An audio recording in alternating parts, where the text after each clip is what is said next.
Bom, então muito boa noite, muito bem-vindos a mais uma aula extra do nosso grupo de estudos. Eu acabei de fechar todos os microfones para que a gente não tenha interferência de som, né? Então a gente já deixa combinado assim. Eu vou deixar fechado, mas quem quiser me interromper durante as aulas, fique à vontade, não precisa levantar a mão. A gente sabe que tem um recurso aqui no Zoom de levantar a mãozinha para falar, mas não precisa levantar, porque às vezes eu estou aqui empolgada e eu não percebo a mãozinha. Então pode me interromper, aí você vai abrir o seu microfone, fazer a pergunta e fechar ele de novo, para que a gente não ouça os sons da sua casa aqui na aula, tá bom? E, bom, agora eu peço desculpa a quem está mandando mensagem no WhatsApp, agora eu não consigo mais responder.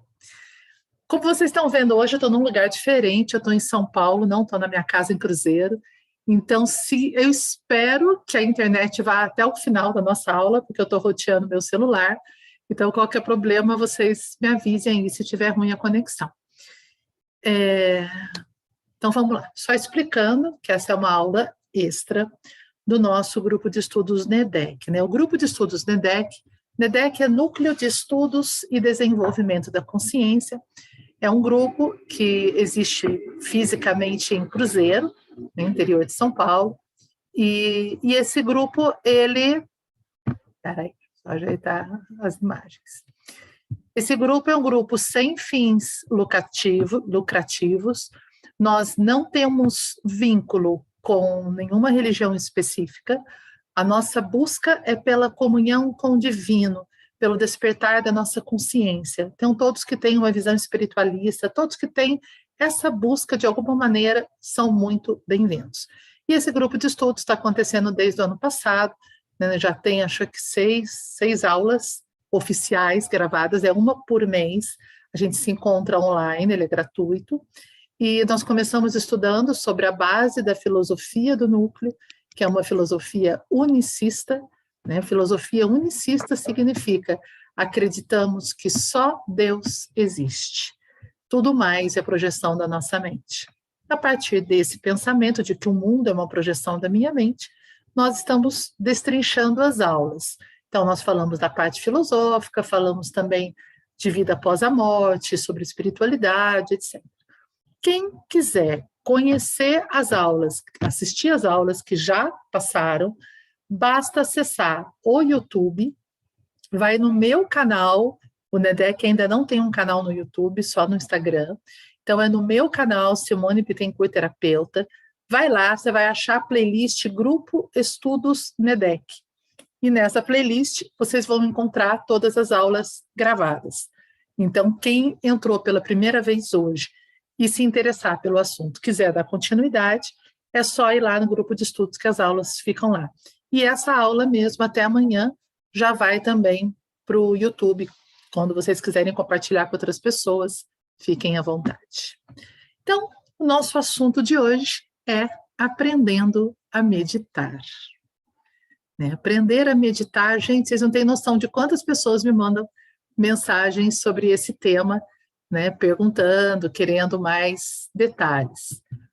Então, ao invés da gente começar respondendo o que é meditação, nós vamos começar entendendo o que não é meditação.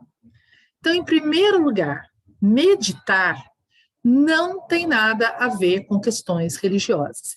Isso é uma coisa muito importante de ficar clara para nós, porque existe uma certa confusão no coletivo, as pessoas falam, eu sou da religião da meditação, a Simone tem uma religião, a religião da Simone é a meditação.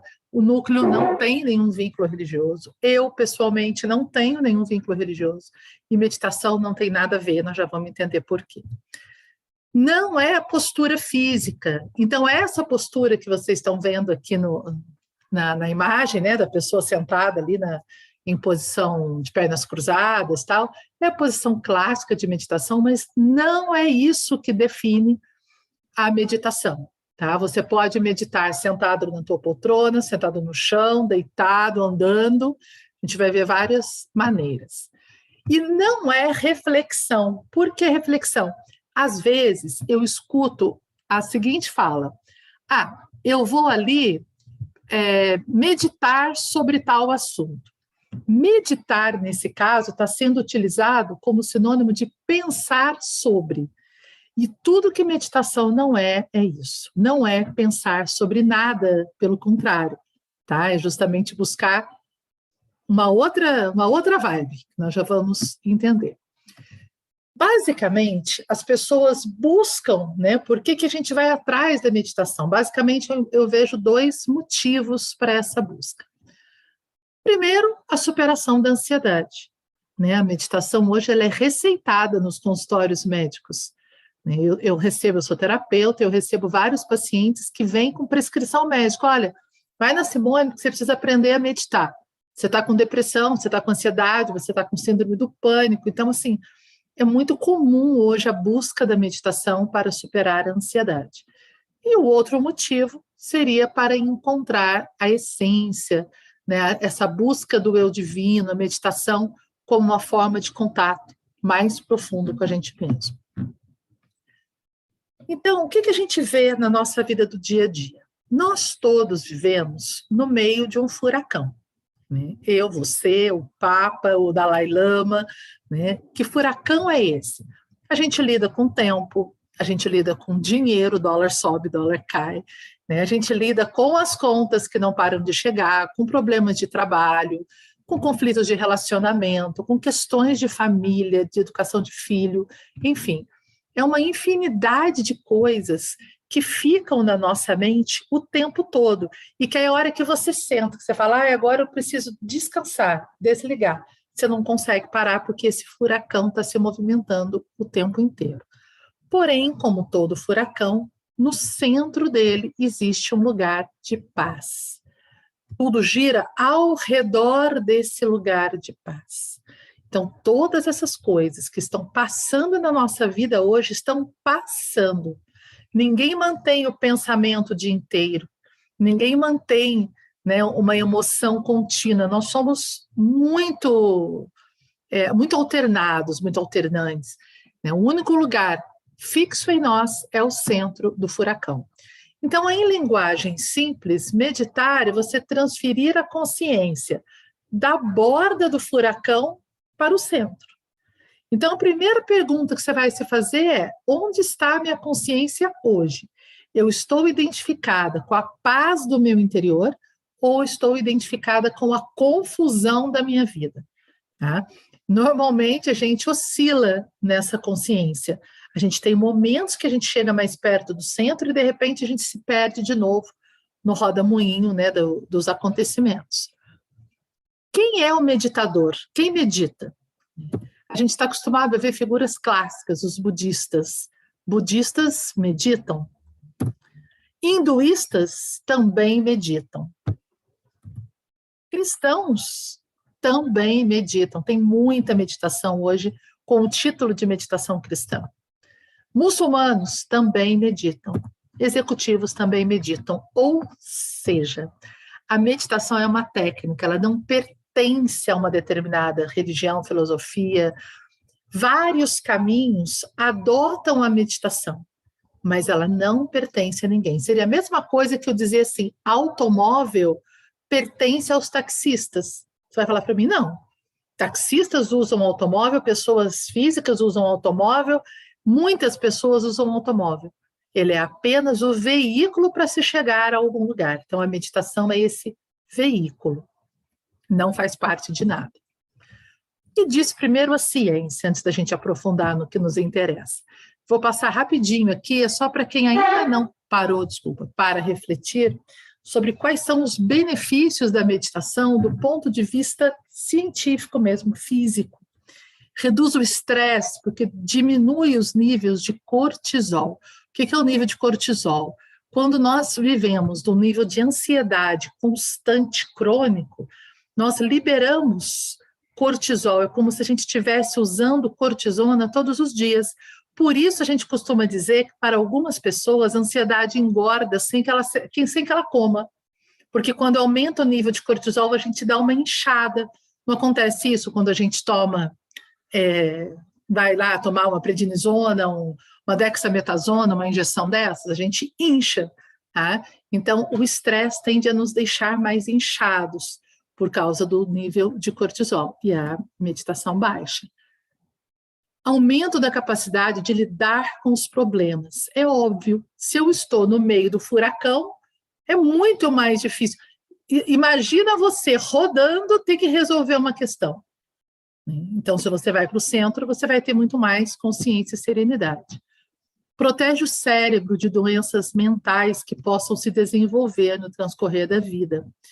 Diminui a sensibilidade à dor, isso aqui é muito bacana, isso aqui é algo que eu vivenciei na prática, né? Eu fiz quimioterapia uns anos atrás, e durante a aplicação da quimio, eu fazia meditação, e me ajudou demais, tanto na diminuição da sensibilidade à dor, quanto para suportar emocionalmente aquele momento de estresse. Facilita o aprendizado, que é o que todo mundo também gosta, né? Nos deixa mais inteligentes, porque melhora o desempenho nos raciocínios. Ativa a inteligência emocional, dando mais controle sobre as emoções. Tem alguém aí que gostaria de ter mais controle sobre as emoções? Acho que todos nós, né? Então, quanto menos, por que ela ativa? Lá na frente nós vamos entender. Aumenta a sensibilidade à música, você começa a perceber a música com um nível de se sente afetado por ela de uma maneira muito mais profunda, tanto a boa música quanto a má música, né? Desenvolve a criatividade. Gente, sabe o que é interessante? Durante alguns anos, antes da pandemia, né? Agora, vamos ver se a gente volta, eu trabalhei em grandes empresas, fui contratada por grandes empresas para trabalhar a meditação junto aos executivos, né? Desde a produção até a diretoria, gerência, presidente. Por quê? Por que uma grande empresa contrataria alguém para colocar os funcionários para meditar, para tirar 1 hora por semana do trabalho deles, né, do horário pago para eles, para meditar? Porque eles viram na prática o quanto a aplicação das técnicas da meditação melhorava tudo isso daqui. A criatividade melhorou muito. Isso relato dos executivos de feedback para mim, que me deixa muito feliz. Combate a insônia, nos ajuda a dormir melhor. Melhora a depressão e a ansiedade, nos torna pessoas melhores. Isso para mim é tudo, né? Se nos tornar pessoas melhores, o resto vem por acréscimo. E nos dá essa capacidade de autoobservação. Metacognição é como se eu saísse de mim e olhasse a minha vida de fora. Quando que isso é importante? Às vezes a gente está lidando com situações de estresse, relacionamentos conflituosos. Eu sempre falo para o meu paciente assim, trabalha a despersonalização. Imagina que é como se nesse momento eu saísse de mim, parasse aqui em cima e eu olhasse a Simone dando aula. Quando a gente consegue fazer isso na mente, né, despersonalizar um pouco, você tem muito mais clareza sobre o que está acontecendo e consegue tomar decisões mais inteligentes sobre o que você quer fazer ali na hora. Se você não despersonaliza, se você está muito envolvido emocionalmente na situação, você fala o que não era para falar e depois se arrepende, enfim. Né? Opa, antivírus entrando, só um minuto. Fala o que não era para falar, enfim, se perde. Meditação dá isso. Melhora a nossa interocepção. O que é interocepção? Me faz mais consciente do que afeta a minha saúde física e emocional. Então, ela me ajuda a perceber que se eu tenho, por exemplo, se eu grito com alguém e me desequilibro e dou uma surtada, eu vou sentir o efeito no meu estômago ou eu vou ter dor de cabeça. Eu vou perceber quais ambientes e quais relacionamentos estão me afetando. Isso é autopercepção, né? É muito comum, quando eu atendo alguém, eu perguntar para a pessoa qual a situação de estresse, né? O que te faz mal? E a pessoa fala para mim, eu não sei dizer, está tudo ruim na minha vida, mas eu não sei dizer por onde. O que está pior, por onde eu começo? Se eu não souber o que me afeta, fica mais difícil mudar, né? Mas isso só para a gente entender, né, o que diz a ciência. Tem muito mais coisa. Eles já provaram que ela afeta diretamente as células do câncer de mama, diminuindo, né, conseguindo matar as células cancerígenas. Então, tem várias pesquisas, várias coisas. Ela aumenta a massa cinzenta. E o mais interessante é que eles comprovaram que basta 6, gente, 6 é muito pouco, 6 dias de meditação consecutiva de 10 minutos por dia. 10 minutos, 6 dias, ou seja, 1 hora dividida aí em 6 dias consecutivos, que começam a acontecer alterações físicas no teu cérebro. É visível através de exames, então é palpável a mudança que a meditação traz. Mas o que nos interessa aqui no NEDEC é a meditação na busca espiritual, né? Então, só entendendo o que é a busca espiritual. Nós todos somos seres divinos, nós somos um com o Criador. Do mesmo jeito que nós não temos como separar o sol do raio de sol, nós não temos como separar Criador de criatura. Nós estamos o tempo inteiro conectados de uma maneira única a Deus. Porém, esse meu eu divino, que é a expansão da energia de Deus, eu sou uma expansão de Deus. Deus é a fonte da luz, eu sou a luz emanada de Deus. Então, eu sou essa expansão. Porém, isso em mim está no centro do meu ser, no centro do furacão. É o meu eu divino. E esse eu divino, ele está envolto por camadas. Que camadas são essas? As minhas emoções, os meus pensamentos, as minhas atitudes, né? Ou seja, tudo que eu penso, que eu sinto, que eu falo, que eu faço, que eu vejo, todo esse mundo ao meu redor, ele acaba criando uma casca grossa. E eu fico ali, perdida, escondida dentro daquela casca grossa. Se eu busco ajuda em terapia, em trabalho de autoconhecimento ou qualquer outro caminho, né, humano que a gente diz, tudo isso só vai conseguir acessar as minhas cascas, mas não vai alcançar o meu eu divino. Por quê? Porque as minhas emoções estão aonde? Estão aqui fora na casquinha. Então, quando eu faço terapia, se eu estou trabalhando as emoções ou os meus pensamentos, eu vou mexer na casca. Mas para eu ativar o meu eu divino, é só a meditação. Meditação é a medicação da alma. É ela que faz com que esse euzinho aí, pequenininho, aumente, se expanda. E ao se expandir, ele venha rompendo essas cascas de dentro para fora, de maneira que a minha luz possa se manifestar melhor. Então, a meditação na busca espiritual, seja qual for o caminho religioso que você siga, ou não religioso, apenas espiritual, ele vai atuar nesse sentido, cutucar Deus em você. Tá? Mas se a gente sabe de tudo isso, que ela é boa pela medicina, que ela é boa do ponto de vista de busca espiritual, por que a gente resiste tanto? Por que a gente já não começa, né? Ou melhor, não se mantém na meditação? Por causa do nosso ego. E o que é o nosso ego? É o conjunto dessas cascas. Essas casquinhas, essa bonequinha que vocês estão vendo na tela, que é a que a gente chama de boneca russa ou matriosca, ela é um símbolo maravilhoso. Eu uso esse exemplo aqui quase toda semana, né, todo mês. Por quê? Porque ela tem essas camadas que escondem aquele piquititico, acho que vocês veem o meu mouse, que é esse que está aqui no meio. Essas camadas que formam os meus pensamentos, as minhas emoções e as minhas atitudes, o meu corpo físico, estão ocultando. E essas 3 coisas formam o meu ego. Então, é uma briga de foice. É a alma, ser divino, querendo se manifestar, e o ego dizendo, sai para lá, eu não quero sair da sua frente, eu quero continuar ativo, então eu quero manter as minhas ilusões ativas. Por isso, o ego arruma várias desculpas para a gente não meditar. Quer ver alguma desculpa muito comum? Isso não é para mim porque eu sou ansioso. Gente, é justamente para quem é ansioso. Se a gente fosse zen, já iluminado, não precisava da meditação. O são não precisa de médico. Quem precisa de médico é quem está doente. Então, nós estamos necessitados da meditação por sermos ansiosos. Eu não tenho tempo para meditar. Já vamos descobrir aí para frente que não precisa de muito tempo. Eu não consigo. Tudo isso são defesas do ego. Ou para mim não funciona. Defesa do ego. As técnicas de meditação, na verdade, elas são estratégias para driblar o ego e dar atenção ao eu divino.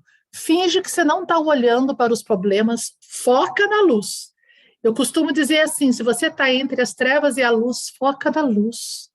Trevas aqui representando tudo que obscurece a minha consciência, a ansiedade, o medo, a mágoa, a raiva, assim por diante. Foca na luz.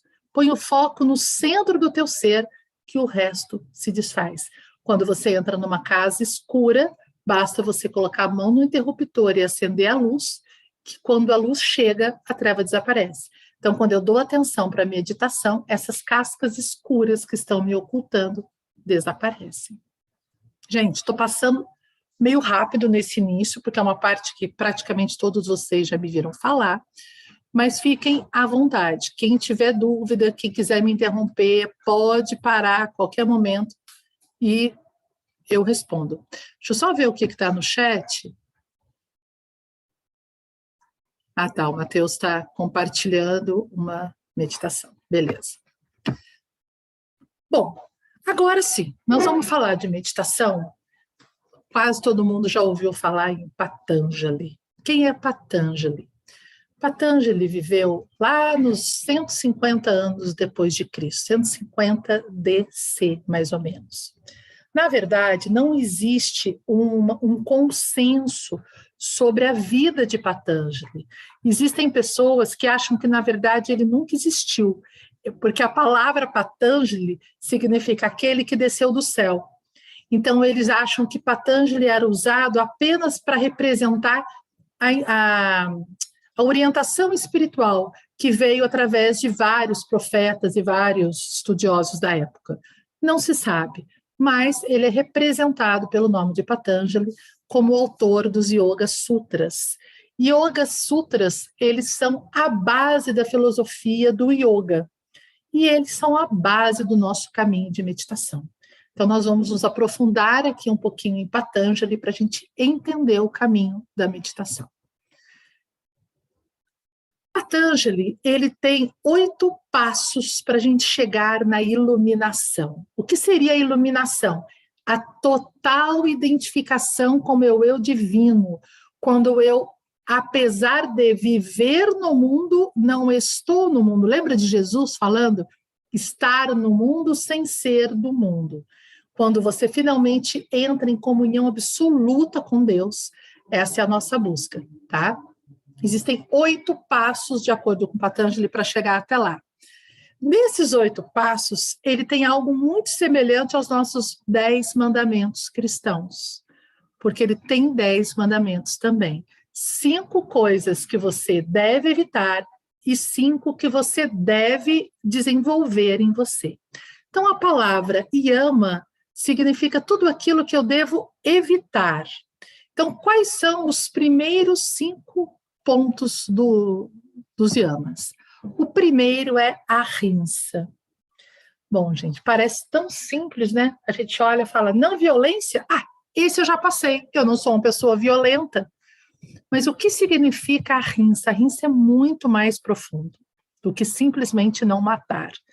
Primeiro, quando a gente fala em não matar, né, mesmo no mandamento bíblico, né, não está escrito lá, não matarás seres humanos. Está escrito, não matarás, ponto. Então, isso implica não tirará a vida de nenhum ser sobre a terra. Nada que existe nós temos o direito de matar. Então, aí já se começa a pensar. Na última aula, né, não aula extra, mas a aula formal do núcleo, nós falamos sobre alimentação e falamos um pouquinho sobre a necessidade do veganismo, do vegetarianismo, né, de que não há sentido em achar que a vaquinha que está lá no campo, né, que está lá no pasto, ela está ali só esperando eu ir lá dar uma mordida nela. Né? Não matar é não matar. Tá? Isso é o primeiro passo do ahimsa, não matar. Depois, não ser violento com o meu próprio corpo, além de não ser violento com o corpo do outro. Existem muitas formas que a gente é violento com o outro. A gente é violento quando a gente agride mesmo, né, fisicamente, mas a gente é violento quando a gente desrespeita o corpo do outro, quando sexualmente a gente desrespeita o outro, quando a gente ridiculariza o outro, é uma violência mental, emocional com o outro. Quando a gente se violenta, se desrespeitando, se alimentando de coisas que fazem mal para o corpo, isso não tem arrinça. Se eu coloco para dentro cigarro, bebida alcoólica, droga, coisa que vai fazer mal para o meu corpo, eu estou violentando o meu tempo. Então, olha só, gente, o primeiro mandamento a gente já não passa, né? Por que é importante olhar para esses mandamentos, vamos dizer assim? Porque meditação, se o objetivo é buscar o centro do meu ser, ela não se resume aos 5 minutos ou 2 horas diárias que você dedica à sua prática. A meditação ela é um estilo de vida, assim como o yoga é um estilo de vida. Então, não basta você reservar um tempo para meditar. Toda a sua vida tem que estar envolvida e comprometida com essa busca pelo eu superior. Então, é isso que torna o caminho mais exigente. Então, não violência, né? Para um pouquinho, faz uma análise pessoal e veja onde está te faltando a rinça, né? Que era o caminho de Gandhi, o caminho da não resistência, da não violência. Não mentir, Satya. Satya quer dizer verdade. Não mentir. Será que tem alguém aí que não mente? Difícil pra caramba, né, gente? Nós mentimos quando alguém telefona e a gente fala que, olha, agora eu não estou em casa, o celular facilitou a mentira, né? A gente mente para a gente mesmo, fingindo que não está sentindo o que está sentindo. A gente mente para o outro para não magoar, para não ofender, para não perder o outro. A gente mente. Então, não mentir envolve um monte de coisa. Mas também tem um outro enfoque do não mentir, que é não falar em verdade. Sabe uma mentira que a gente fala todos os dias? Eu sou Simone. Cada vez que eu falo eu sou Simone, eu estou mentindo, porque eu estou afirmando que eu sou um ser temporário, um ser que não sou eu. Eu estou Simone. Eu não sou Simone. Eu não sou esse corpo, eu não sou essa mente e eu não sou essa emoção. E eu me identifico com o meu corpo. Então, mentir também é a mentira espiritual que eu conto para mim, quando eu me identifico com a vida material. Eu minto quando eu falo, né? Às vezes a gente debate, né, em grupo, as pessoas falando assim, eu penso em Deus o tempo inteiro, eu vivo para Deus. Eu falo, peraí, vamos falar a verdade, né? Vamos ser honestos aí com o Satya. Quanto tempo do teu dia realmente você passa pensando em Deus e quanto tempo você passa buscando bens materiais? Quanto tempo você passa preocupado com o que falaram de você ou com o que você vai falar de alguém? Se a gente fizer uma média real, sabe quando você entra lá no Instagram e aí tem um lugarzinho lá que fala tempo de atividade, ele mostra o tempo que você ficou ativo no Instagram. Tem pessoas que estão olhando lá e descobrindo que estão ficando 3, 4 horas por dia. Adulto, não estamos nem falando de adolescente, tá? Conectados, só olhando no Instagram, né? Mas quanto tempo nós ficamos realmente conectados, pensando e desejando estar com Deus? Então, não vamos mentir sobre a nossa busca espiritual. Não é mentir para o outro, não vamos mentir para nós mesmos. Não roubar. Simone, esse é fácil. Eu sou honesto desde que eu nasci, não roubo ninguém. Mentira também. Sabe por que é mentira? Às vezes a gente não rouba dinheiro, espero que, né, nenhum de nós aqui roube o coleguinha. Porém, a gente rouba outras coisas. Por exemplo, a gente rouba o tempo alheio. Se eu marco com você de chegar na tua casa às 3 da tarde e eu vou chegar às 3:30, e que é uma coisa muito brasileira, né, fazer isso, são 30 minutos que eu roubei de você, porque aqueles 30 minutos você ficou me esperando e você não pôde cuidar de outras coisas ou ir a outros lugares, porque você não sabia que hora eu ia chegar. Olha que coisa, né? E tem pessoas que têm por hábito chegar atrasado em todos os lugares e deixar o outro esperando, como se fosse natural, né? O outro tem a obrigação de ficar ali me esperando 1 hora, 2 horas, o tempo que for. Isso também é uma forma de roubar. Roubar a paz do outro, Roubar, uma coisa que também é muito delicada, é a fé do outro. Cada um tem a sua fé e a sua maneira de se conectar com Deus. É diferente assim, eu estou numa busca espiritual, então eu vou entrar num curso, eu vou entrar numa aula para questionar, pensar, então algumas crenças vão cair por terra. Ok, você entrou em busca disso, mas eu não posso chegar para alguém que convive comigo, que tem uma determinada fé religiosa, e porque eu acho que eu estou certa, desmontar a fé daquela pessoa. Porque quando eu faço isso, muitas vezes eu deixo ela totalmente sem chão, porque ela não tem estrutura para entender o que eu estou falando. Então, eu estou roubando a paz e a conexão com Deus do outro. Então, sério, pra caramba, muito cuidado quando coloca em xeque uma religião, quando coloca em xeque aí a fé de alguém. A menos que a pessoa esteja num debate com você, querendo entender, né, não interfira na fé alheia. Não dissipar a sexualidade, brahmacharya. Não dissipar a sexualidade não quer dizer que você tenha que ser celibatário, mas sim que você tenha um profundo respeito pela energia sexual, porque tudo no corpo é energia. Quando nós estudamos, não vai caber aqui nesse estudo agora isso, né?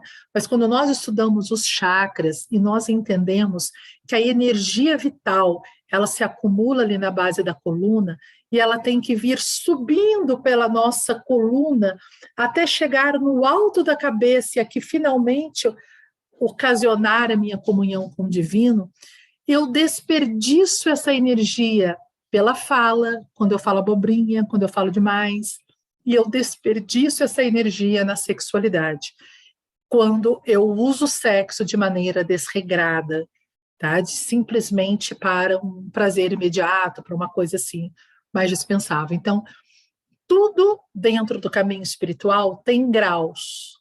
Se você for olhar aqueles que já estão lá diante do caminho, bem próximo já da iluminação, eles nem acham graça mais no sexo. Eles falam para você assim, nossa, sexo é brincadeira de criança, no bom sentido, tá, gente? Por quê? Porque sexo é um desgaste energético imenso, né? Um desgaste físico imenso e atrasado demais. Quem já está mais avançado tem outros níveis de prazeres emocionais, mentais, espirituais, que não necessita mais da realização sexual. Porém, isso é quem está lá. Nós não estamos lá. Então, para nós, o sexo ainda é algo natural e necessário na nossa caminhada. O que é necessário fazer, então, com o sexo?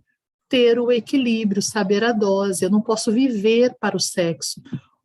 Sabe aquela frase também do Evangelho? Não dá para servir a Deus e a Mamon, não dá para servir a matéria e o espírito. Então, uma coisa é usar a sexualidade com consciência, com amor, como uma forma de comunhão afetiva e estar focado na minha busca espiritual. Outra é eu passar o dia pensando com quem que eu vou transar, que eu tenho que encontrar alguém para sair desesperadamente, que eu não posso ficar só, porque aí eu estou desperdiçando a minha energia sexual. Isso é Brahmacharya.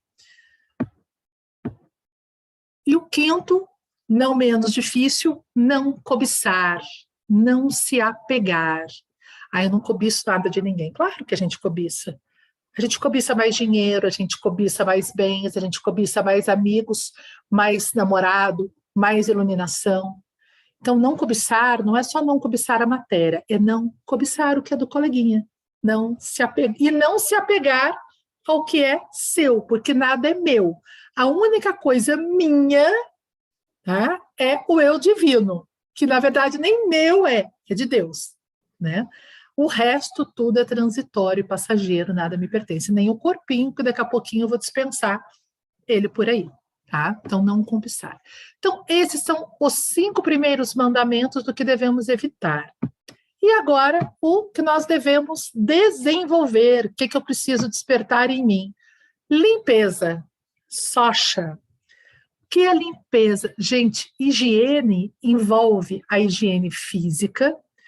Todos os lugares que você for, que tenha um desenvolvimento espiritual sério, vão ser lugares limpos. Não tem sentido você viver em meio à sujeira, à desordem, né, e querer meditar e se elevar ali no meio, porque tudo é vibração. Então, limpeza é a vibração da harmonia física.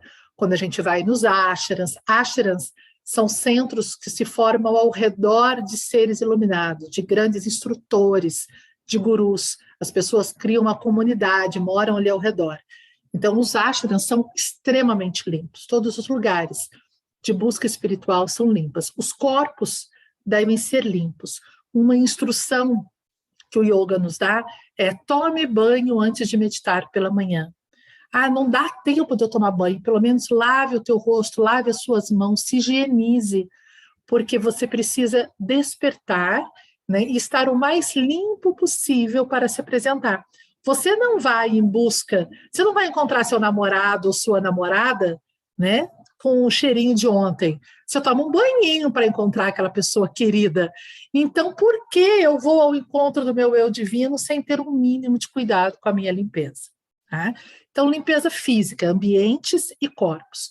Limpeza mental, de pensamentos. Existem pensamentos que a gente sabe que poluem, que sujam a nossa mente, nem preciso dizer quais são. Limpeza emocional. Então, eu preciso fazer faxina nas emoções, tenho que buscar terapia, tenho que limpar aquilo que está me incomodando, tá? Senão eu não sou limpo. Então, em todos os níveis, sosha. Alegria, santosha. Adoro santosha.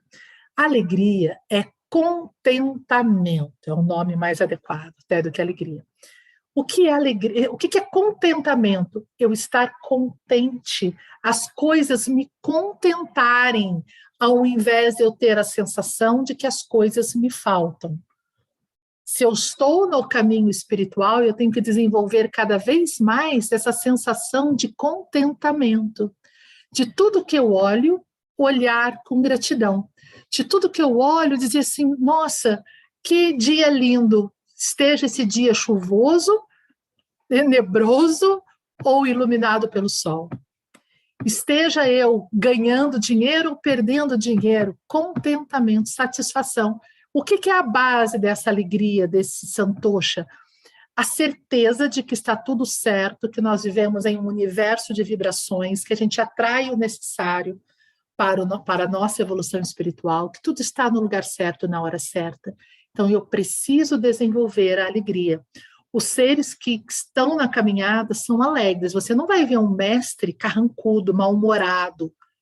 Os mestres são muito leves. Somos nós que viemos aqui de uma tradição de Idade Média, né, de perseguição, que representamos, às vezes, os nossos santos ou Jesus, sempre com aspecto assim, né, fechado.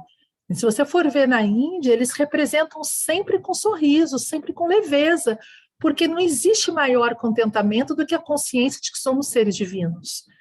Então, essa decisão da alegria, a gente decide ser alegre. Não é assim: hoje eu acordei alegre. Ok, amanhã eu acordo triste. Tá? Mas o que eu decido? Eu decido ter contentamento por agradecer a tudo e a todos. Santosha, segundo mandamento. Esse é um polêmico. Austeridade, tapas. A gente não gosta de tapas. Por que a gente não gosta de tapas? Não é entre tapas e beijos, não, tá? A gente não gosta de tapas porque nós estamos tão identificados com o ego que o ego gosta, gente, de mordomia, o ego gosta de relaxar. Se eu te convidar para relaxar, você vai falar: ai, que delícia, adoro relaxar. Tá? Porém, a gente sabe que se a corda do violino estiver muito frouxa, não sai o som. Da mesma maneira que se ela esticar demais, arrebenta. Então, nós precisamos ter um determinado grau de austeridade para conosco, no sentido de não nos permitirmos ficar na zona de conforto. Essa é a palavra, a zona de conforto. Vamos pensar primeiro em exercício físico. Uma coisa fácil a gente entender. Se você está lá na academia fazendo um exercício e ele está fácil demais, pode ter certeza que está errado. O instrutor vai chegar perto de você e falar assim: vamos aumentar esse peso? Né? Eu lembro, uma vez eu estava na academia fazendo a leg press, aquela que você coloca os pés assim, né, e o peso aqui em cima, você tem que empurrar com a coxa, e eu estava fazendo feliz da vida, porque eu não sou apaixonada por musculação nem um pouco. E aí o instrutor veio sem eu perceber, ele aumentou o peso. Eu falei para ele, nossa, esse negócio ficou pesado de repente. Ele falou, claro, você estava fazendo com um sorriso no rosto, estava fácil demais. Ou seja, eu não estava exigindo nada do meu corpo, eu estava na zona de conforto. E se eu não exijo nada do meu corpo, eu vou estacionar naquele nível de evolução física ou até regredir, certo? Da mesma forma é com a minha emoção e com a minha mente. Se eu ficar apenas na zona de conforto, por exemplo, eu sou uma pessoa que não gosto de ver tristeza. Então, eu sei que tem alguém no hospital, mas eu não vou visitar porque eu não gosto de ver tristeza, isso me faz mal. Gente, faz mal para mim, para você, faz mal para todo mundo, ninguém fica feliz de ver tristeza, né? Porém, eu preciso ir, que é um ato de amor, e eu preciso me fortalecer, que é isso, eu tenho que dar conta de ver tristeza, eu tenho que dar conta de ajudar o outro. Então, isso também é etapas, exigir um pouco mais da minha capacidade de suportar situações, exigir de mim é manter o equilíbrio numa situação de surto, todo mundo está surtando, eu vou surtar também. Opa, austeridade, tapas, controle-se. Então, não é agradável fazer tapas, porque é puxar a rédea e falar, opa, peraí, vamos acordar, porque se você está querendo ir para o centro do teu ser, você tem que ser adulto, maduro. E uma pessoa madura faz escolhas, e muitas vezes escolhe um caminho que não é tão confortável assim, tá? E aí a gente vai avançando em etapas, a gente vai ver aqueles yogis, por exemplo, que ficam pendurados de ponta cabeça, né, que dormem em cima dos faquirs, né, que dormem naquelas camas de prego. Eles levam a austeridade física a um nível extremo. Por quê? Porque do mesmo jeito que o meu corpo já estava acostumado com aquele peso da leg press e não estava mais evoluindo, né, a alma deles já está no nível de consciência que eles querem esquecer a identificação com o corpo. Então, eles vão elevando o desconforto no corpo físico para colocarem mais atenção na alma. Mas isso, gente, só faz sentido para quem já está lá diante do caminho. Se nós fizermos isso, nós estaremos sendo violentos com o nosso corpo. Estaremos ferindo o primeiro mandamento do Ahimsa, que é não ferir. Então, nas nossas atividades diárias, físicas, emocionais, terapia, né? Terapia, ela exige uma certa austeridade, tem que ser duro com você. A meditação exige uma austeridade, por quê? Eu tenho que parar o meu corpo, eu tenho que ter controle dos meus movimentos, eu não posso ficar fazendo meditação, coçando a cabeça, eu não vou conseguir. Então, já é uma austeridade mínima com o corpo, a postura de meditação, mesmo sentado numa poltrona. Tá? Ela exige que eu foque o pensamento, austeridade, eu não posso ficar pensando, né, na manifestação de 1º de maio e ao mesmo tempo querer meditar, não vai rolar. Então, vá no seu limite, equilibrando a rinça, não violência, com tapas, austeridade. Sentiu que você já cresceu um pouquinho, puxa um pouco mais a corda, um pouco mais de austeridade para você avançar. Está puxando demais, está rígido demais, arrinça, não violência, suaviza. Esse é o caminho do meio, esse equilíbrio. Eu não posso me ferir, mas também não posso não exigir nada de mim, porque aí eu não vou a lugar nenhum. Gente, ninguém me interrompeu até aqui, tem um chat aqui. Alguém quer fazer alguma pergunta ou comentário?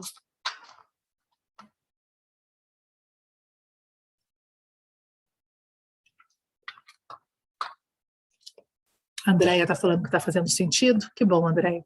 O Petica está sem som, eu não vou conseguir ajudá-lo agora. Depois eu mando o link para ele assistir. Autoconhecimento. Suave Aya. O autoconhecimento, gente, como que eu posso chegar no centro do meu ser sem passar pelas camadas? Eu tenho que passar pela camada dos pensamentos, eu tenho que passar pela camada das emoções para eu poder chegar em mim. Então, o caminho para dentro passa pelo autoconhecimento.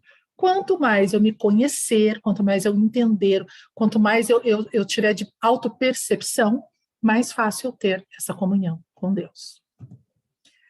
E entrega a Deus. Ishvara Pranidhama. Ishvara, essa palavrinha aqui, né? Ishvara significa, é a representação, significa Deus, vamos dizer assim, Ishvara. E Pranidhana, entrega. Então, entrega a Deus. A entrega só a Deus. Todas as formas de entrega são simbólicas. A que realmente vale é você se prostrar e se entregar a Deus. E a entrega, gente, seja feita a vossa vontade e não a minha. E essa vossa vontade implica em obedecer ao eu divino.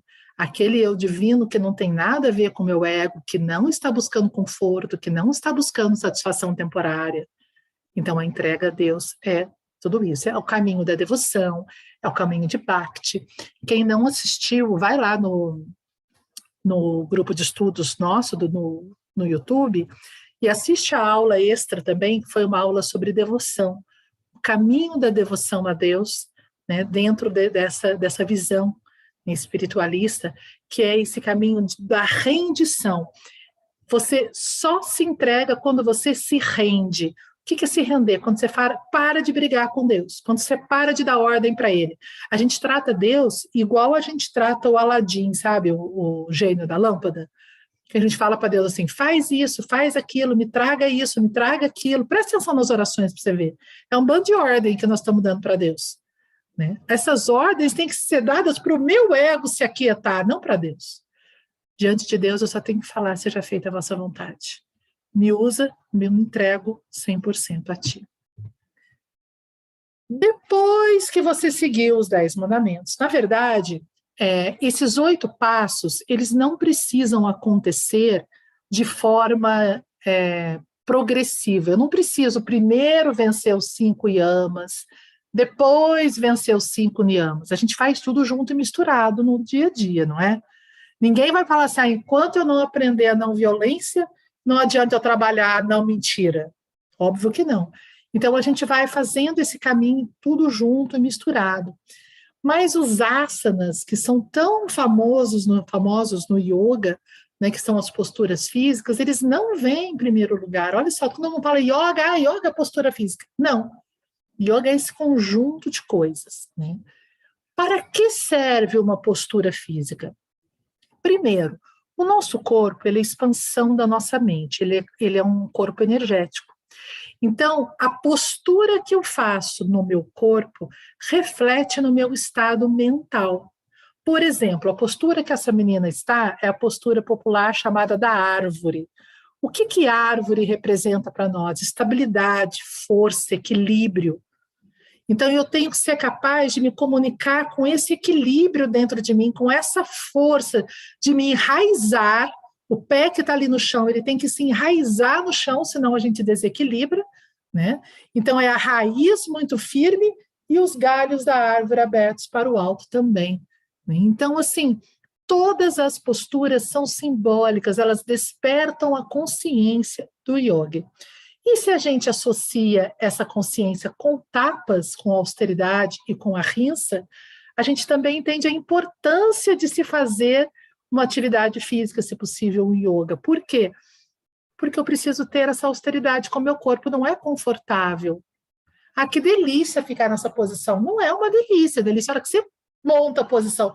2 minutos, 2 segundos depois, tua perna está doendo. Mas eu preciso manter o meu equilíbrio, porque não é assim na vida. A gente se equilibra, vem a ventania, começa a chacoalhar a gente para lá e para cá.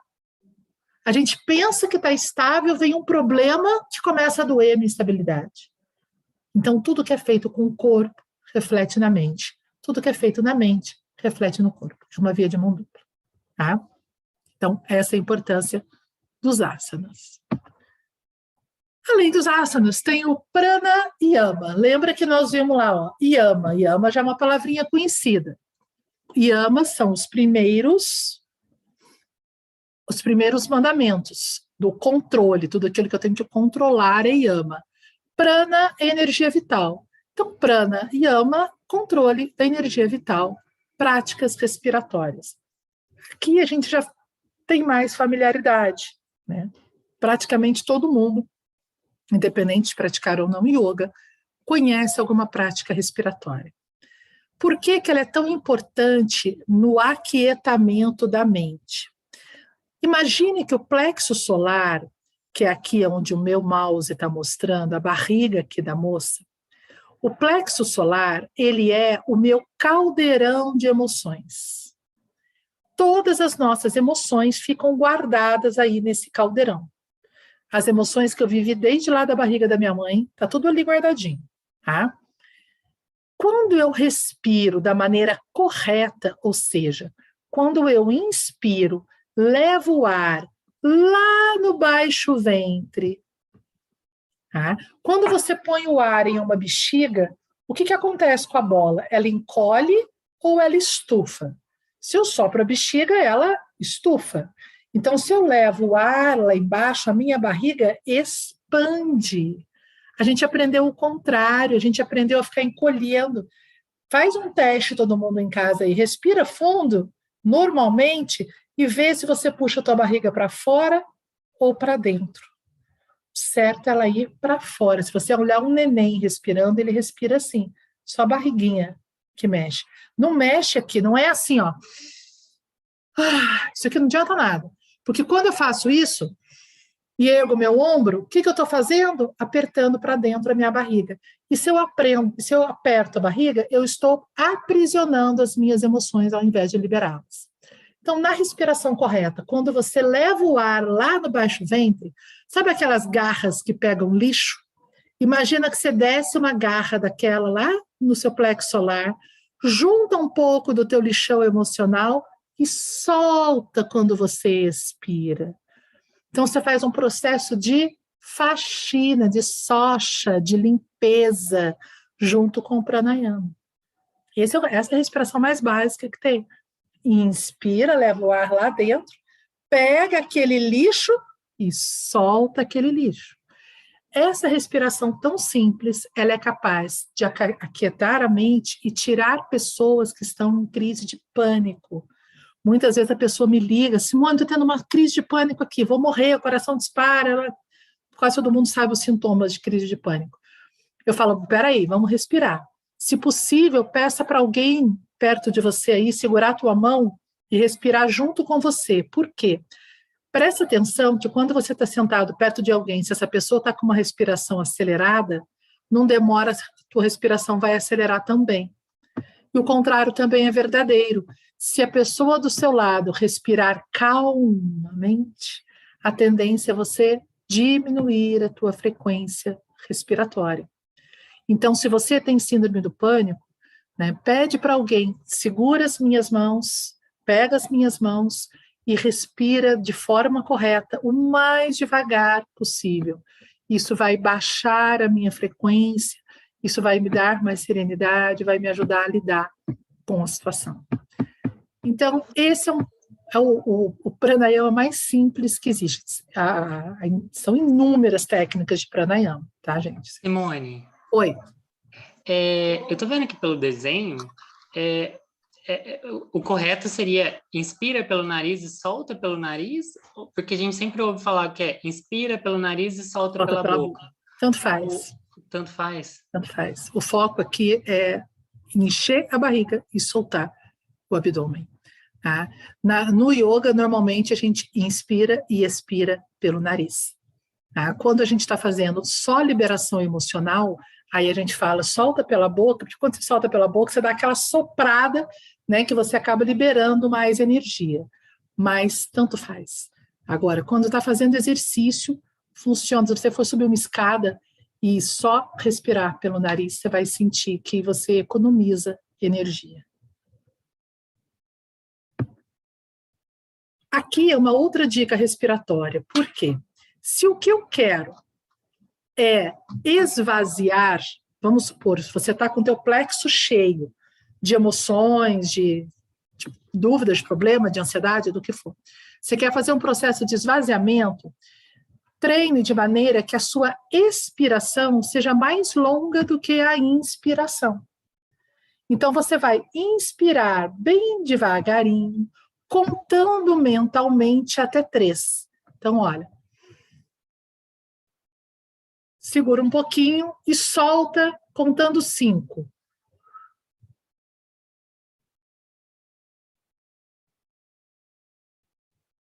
Então, eu demorei mais tempo expirando do que inspirando. 3 e 5 está muito difícil. Começa com 1 e 3. 3 e 5 está fácil? 4 e 6. Assim você vai avançando.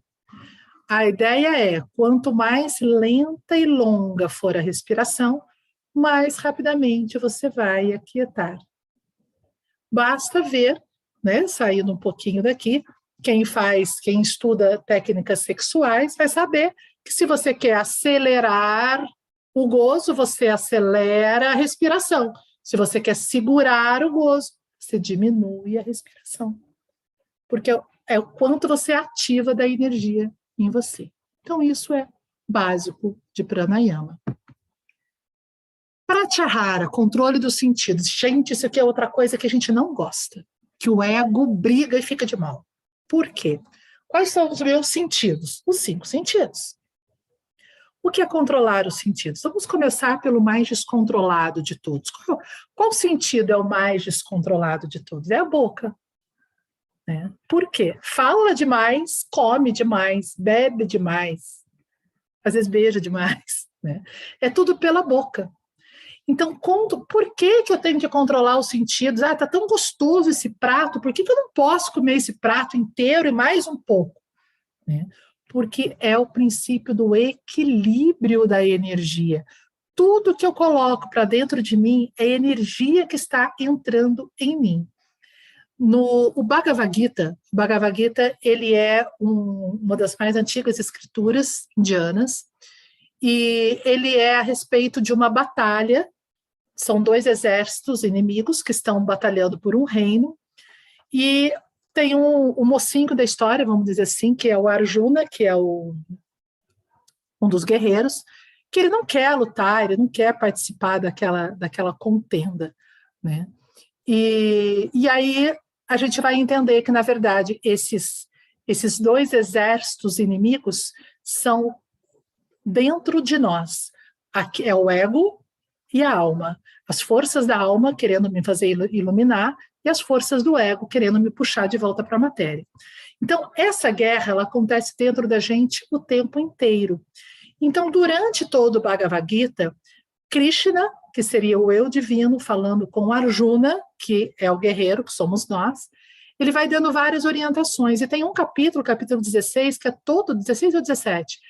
Todo 16, todo dedicado à alimentação, em que ele fala assim, é preciso ter controle da alimentação, porque quando você se alimenta, você está trazendo uma vibração para dentro de você que vai ou acelerar, fortalecer o teu exército do bem, ou vai fortalecer o teu exército do mal.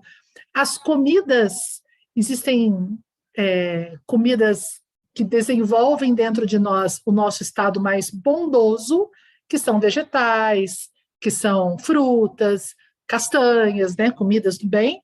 Existe a comida que fortalece o nosso lado negativo, que são as carnes, o álcool, tudo aquilo que trabalha o instinto. Então, dependendo daquilo que eu coloco para dentro, eu vou definir qual exército dentro de mim vai se fortalecer para a batalha. Então, o controle do sentido do paladar começa na escolha do alimento. Tá? Depois, na quantidade.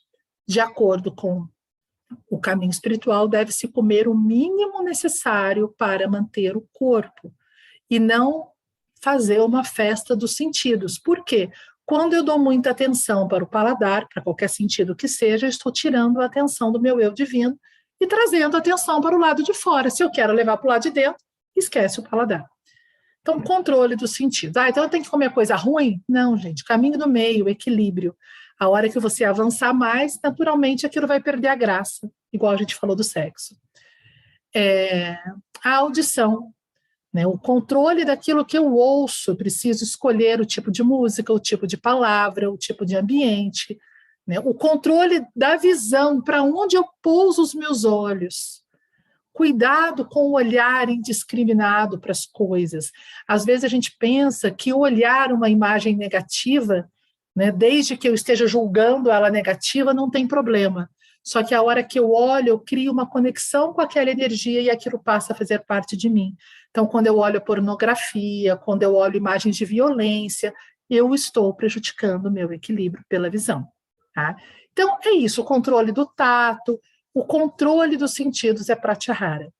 Então, eu preciso o pranayama, a respiração, e os asanas ajudam a ter o controle dos sentidos, porque às vezes o asana está doendo e você controla o sentido do toque, da dor, né? Então, eles caminham juntos, né? Não dá para desmembrar esse caminhar. Aí sim, né? Ó, já está 1 hora de aula, agora que nós estamos chegando mais perto da meditação, que é o 6º passo, que é o dharana. Por quê? Antes de eu meditar, eu preciso me concentrar. Não existe meditação sem concentração. Esse é o nosso grande dilema, né? Ainda falando do Bhagavad Gita, esse ponto que é o nosso terceiro olho, o chakra frontal, né, ele é chamado de centro crístico. É como se Cristo morasse lá dentro. A energia crística, ou Krishna, ou Cristo, que é a mesma coisa, moram dentro do meu terceiro olho, na minha glândula pineal e pituitária, que se a gente passar uma linha aqui no meio da testa e outra no alto da cabeça, no encontro delas é o ponto do terceiro olho. É aqui que eu tenho que colocar a minha energia. O resto do corpo é só acessório.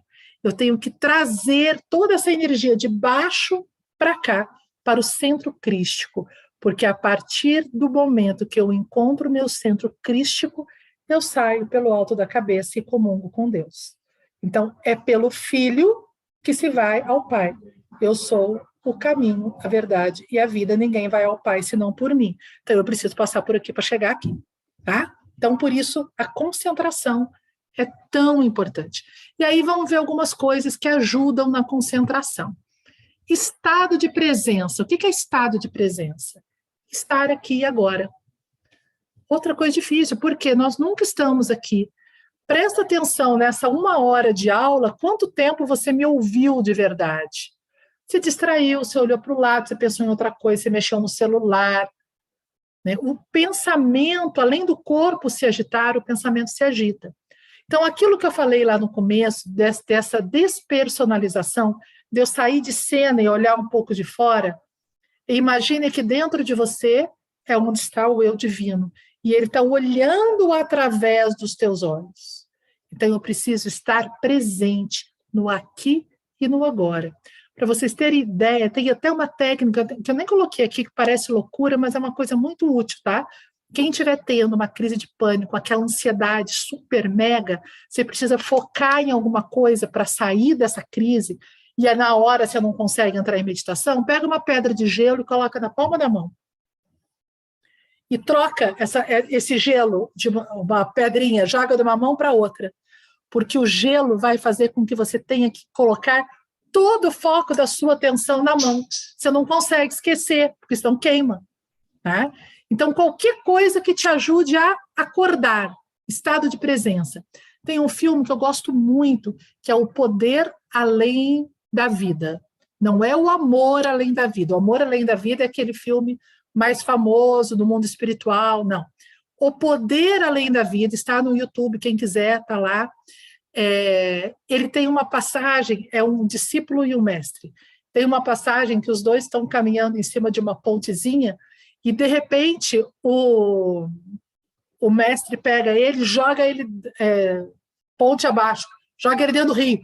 E ele leva aquele susto, ele fala, por quê? Estado de presença, acorda, presta atenção, você não estava aqui, você estava distraído, você tem que acordar. Tá? Quando que dá para praticar isso? No banho. Excelente lugar para trabalhar a presença. Que jeito? Entre no banho à noite, com a luz apagada, olhos fechados, sem ter deixado o banheiro previamente preparado, né? Sem ter deixado a toalha no lugar certo, sabonete aberto, shampoo preparado, nada. Fecha os olhos e vai. Por quê? Você vai ter que prestar muita atenção para não escorregar, para não virar o shampoo inteiro na mão, né? Para poder estar. E tenta estar no banho. Sente a água, cheira o sabonete, esteja. Esse é um bom lugar para começar a meditar. Lavando louça. Não pega a pilha de louça para lavar, pega uma garrafa, um copo, e lava aquele copo presente. Você vai relatar mentalmente para você. Estou abrindo a água, estou sentindo água gelada, agora peguei o copo, a borda está assim, tem sujeira. Mesmo que você tenha que relatar em voz alta. Isso é meditação? Não. Nós estamos caminhando para a meditação, é dharana, é concentração. Tá? Caminhar é uma excelente prática meditativa, se você conseguir caminhar só prestando atenção, sem ouvir música, tá? Sem conversar, preste atenção onde você pisa, esteja presente na caminhada. E ouvir música também é um bom exercício. Como? Pegue uma música instrumental, tá? O mais elaborada possível, um jazz, uma música clássica, que tenha bastante elemento, que você não tem hábito de ouvir, coloca no fone de ouvido e tenta identificar todos os instrumentos presentes ali. Onde está o baixo? Onde está a bateria? Onde é o som do violão? Quando você faz isso, esse exercício de discriminação auditiva, ele te ajuda a prestar atenção só na música. Isso é um treino para a meditação. Às vezes a gente fala assim, por exemplo, eu quando criança resolvi aprender piano. Só que eu não tive paciência, porque eu não queria aprender piano, eu queria tocar piano. Eu queria sentar no piano e sair tocando. Mas aquele monte de exercício chato com o dedo, né, a musiquinha pica-pau, nunca mais esqueci. Eu não queria aprender. Então, às vezes, a gente quer o samadhi, a comunhão com Deus, eu quero uma meditação profunda, mas não quero treinar.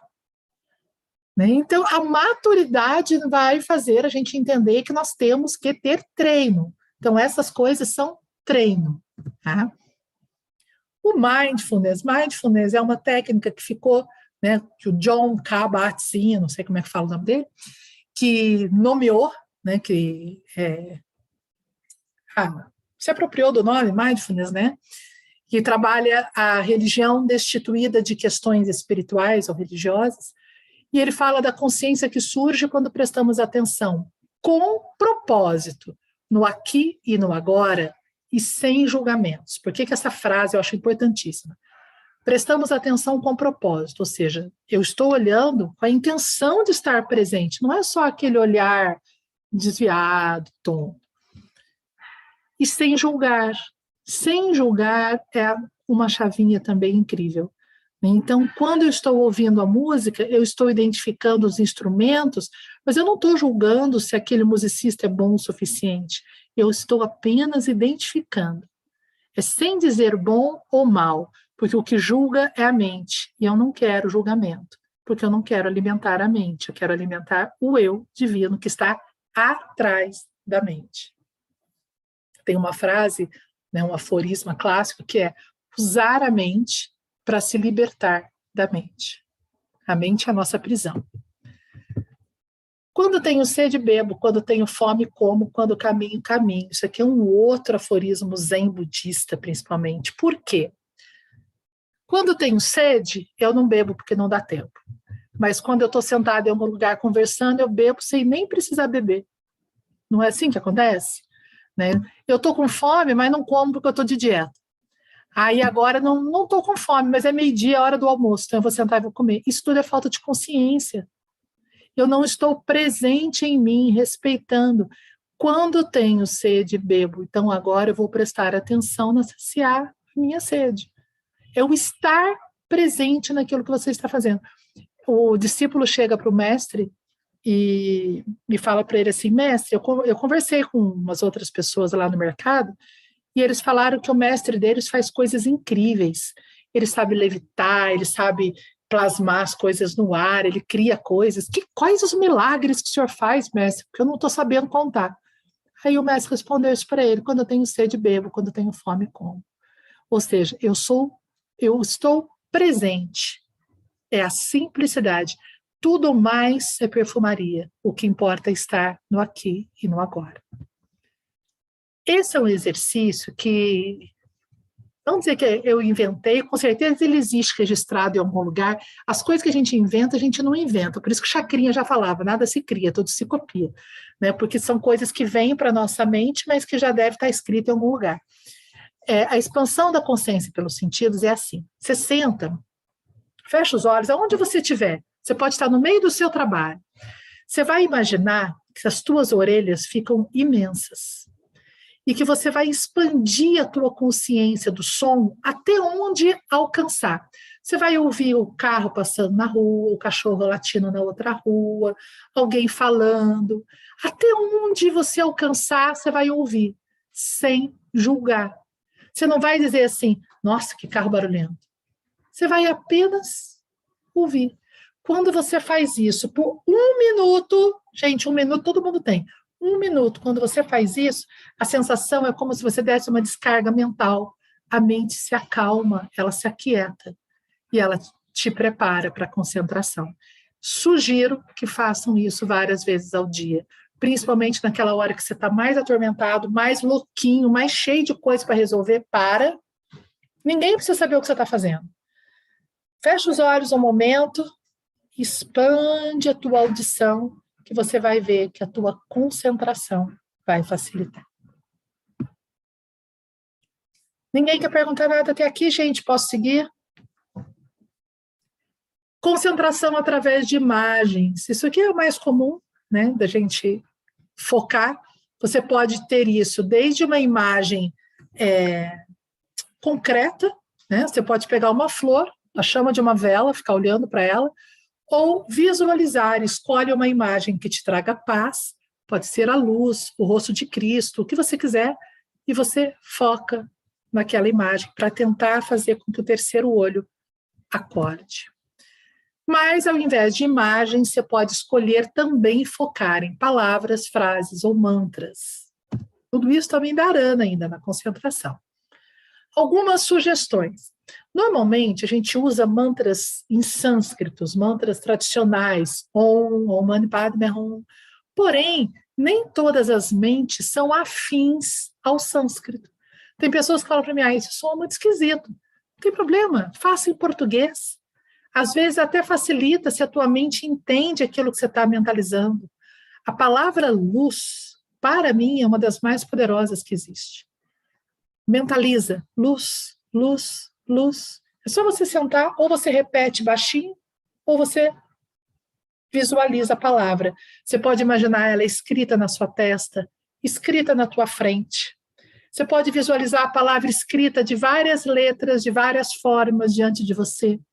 O importante é manter na palavra. Luz, eu sou luz. Paz, somos um. Deus, um.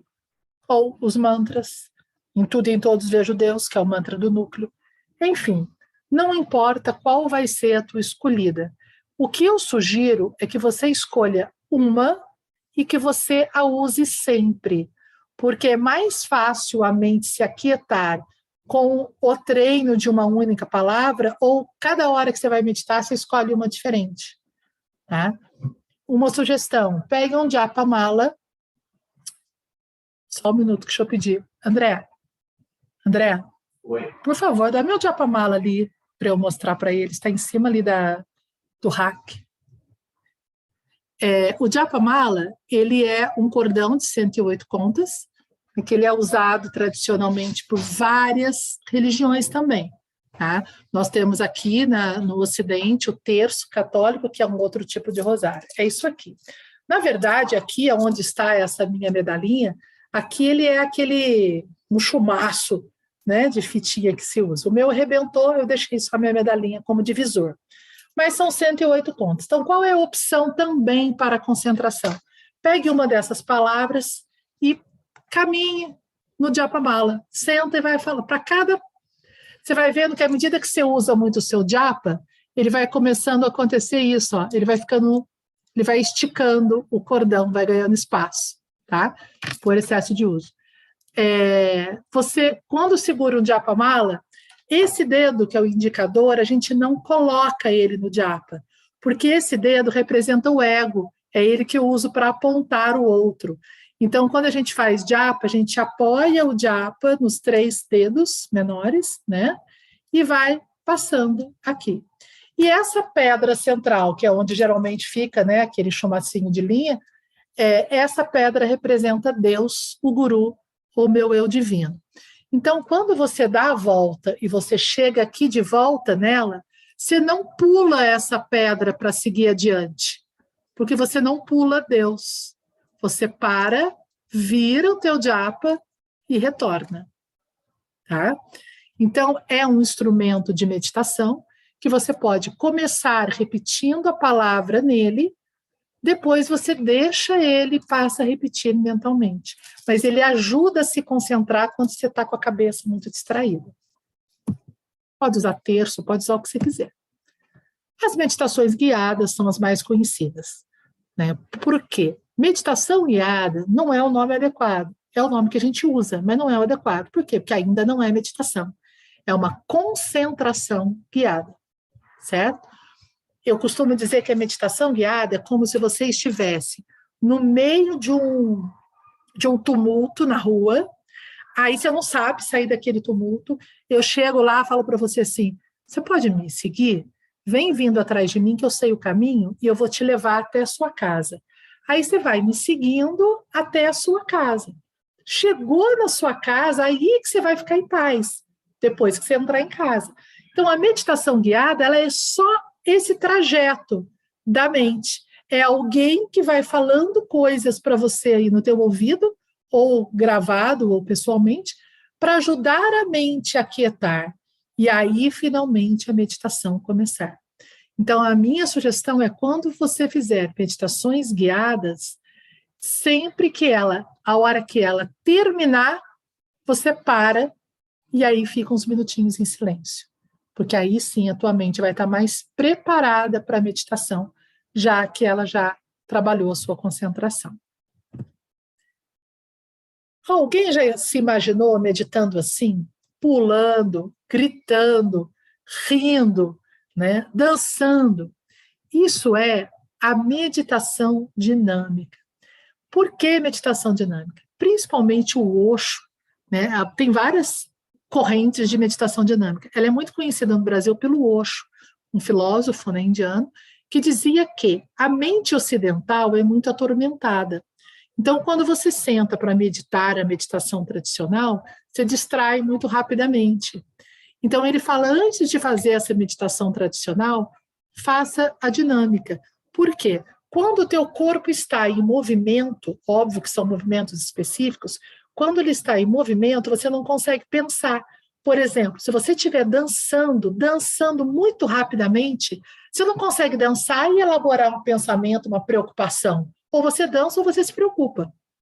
Então, a gente utiliza alguns movimentos específicos que ajudam a desconectar a mente dos pensamentos, trazer a mente para o aqui e o agora e acelerar o fluxo da energia vital. Você acelera tanto que você faz uma faxina no teu campo energético. A hora que a meditação dinâmica acaba, você está mais pronto para entrar num silêncio meditativo real. É uma técnica deliciosa. A primeira vez que eu estive na Índia, em 1998, eu participei de um curso de meditação pela dança, onde a gente dançava do nascer ao pôr do sol. Então, a gente chegava, era uma alimentação mínima, era chá e bolachinha integral, umas coisinhas só.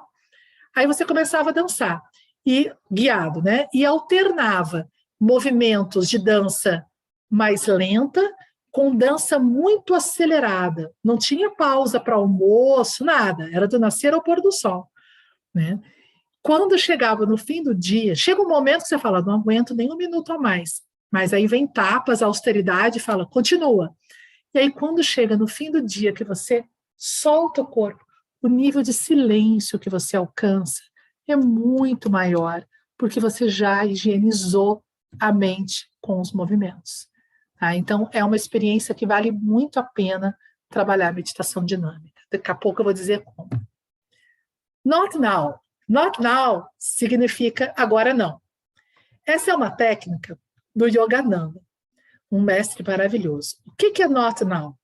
Imagina que você está em casa fazendo home office. Você tem um trabalho para entregar, o teu chefe está esperando, você tem hora para entregar aquele trabalho, e a sua filha, teu filho, está ali do lado, tem 2 aninhos e quer atenção de qualquer jeito. Você ama aquela criança, você gostaria de dar atenção a ela, porém, agora não, porque agora a prioridade é você entregar o seu trabalho. Então, mesmo amando aquela criança, você vai dizer para ela, filha, agora não. Você vai pegar ela pela mão, vai levá-la no cantinho, vai falar para ela, agora você vai ficar aqui, mas agora você não pode me atrapalhar. Não é isso que a gente faz? Então, se nós temos capacidade de, diante de uma prioridade, dizer agora não para outras coisas, nós temos que utilizar Deus como prioridade na nossa vida e começar a dizer agora não para todas as distrações que invadem a nossa mente. Então, sentou para meditar, começou a pensar no supermercado, agora não. Eu coloquei em inglês not now, porque eu acho que parece que not now dá mais susto do que agora não, né? O som not now é mais forte. Aí você fala para você, not now, agora não vem não, supermercado não. Agora eu estou pensando em Deus. Agora é o meu momento de meditação. Então, ele sugere que você utilize essa técnica vários momentos durante o dia, quando você precisa se concentrar. Qualquer outra coisa que não seja aquilo que você elegeu como prioridade, você vai dizer agora não. Mesmo que você tenha que dizer em voz alta, sai para lá. Agora não me atormento, que eu não vou me distrair agora. Tá? Porque o problema não é o pensamento entrar. O problema é eu alimentar aquele pensamento e deixar que ele se instale. Por exemplo, sentei para meditar, comecei a pensar no supermercado. O pensamento supermercado entrou sem controle. Agora, se eu começar a pensar, acho que eu posso comprar Toddy, posso comprar pão, aí eu estou alimentando aquele pensamento. Ao passo que se eu disser para o pensamento, agora não é hora de supermercado, joga para o lado. Sabe quando você está no celular, entra a notificação e você tira a notificação da tela? É isso. Você vai tirar cada notificação, cada pensamento que entrar, até a concentração evoluir. É fácil? Exige treino. Quem vai meditar melhor? Quem treinar mais. Não tem milagre, né? Desconfiem de promessas. Compre esse curso que você vai meditar, você vai se transformar em 24 horas no melhor meditador do mundo. Esquece, não é assim. Ele vai te dar caminho. O resto é com você. Quem vai ter que suar no caminho é a gente mesmo. Não tem outra opção. Not now. Finalmente, meditação, depois de tudo isso. Depois de 5 mandamentos do que eu tenho que tirar, 5 que eu tenho que incluir, aprender a controlar os meus sentidos, aprender a respirar, aprender a ativar o meu corpo com os asanas, né? Depois de me concentrar, aí finalmente vem a meditação. Né? O que é a meditação? Meditação é a experiência do silêncio. Gente, a meditação, quando você consegue, né? Não pense que as pessoas que meditam regularmente efetivamente meditam regularmente. A gente efetivamente tenta se concentrar todos os dias, mas não são todos os dias que a gente vivencia essa experiência. Tá? A gente aqui no nível atrasado de ser, que já está evoluído é outro papo. Tá? Porque é a hora que o silêncio acontece, que parece que desliga o som, desliga tudo e você consegue realmente ficar ou em Deus, ou na imagem do Cristo, ou na luz, ou na árvore que você mentalizou, que você está ali. É uma experiência avassaladora.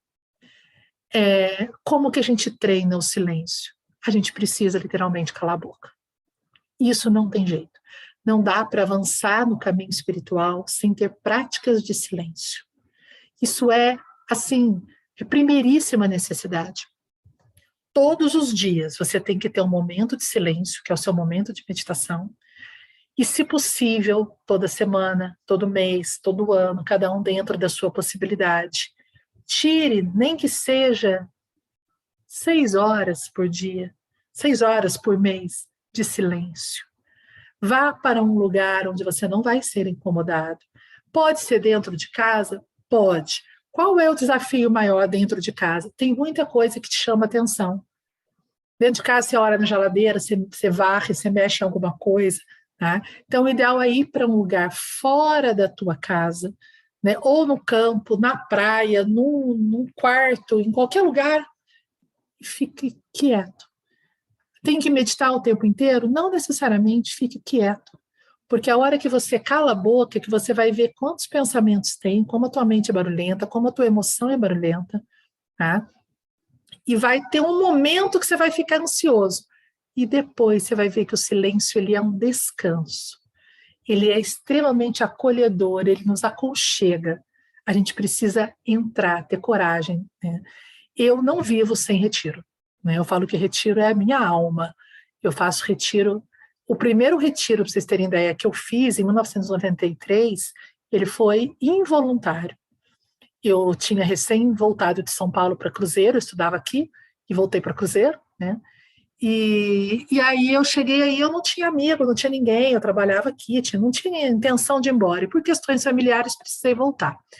E aí estava deslocado.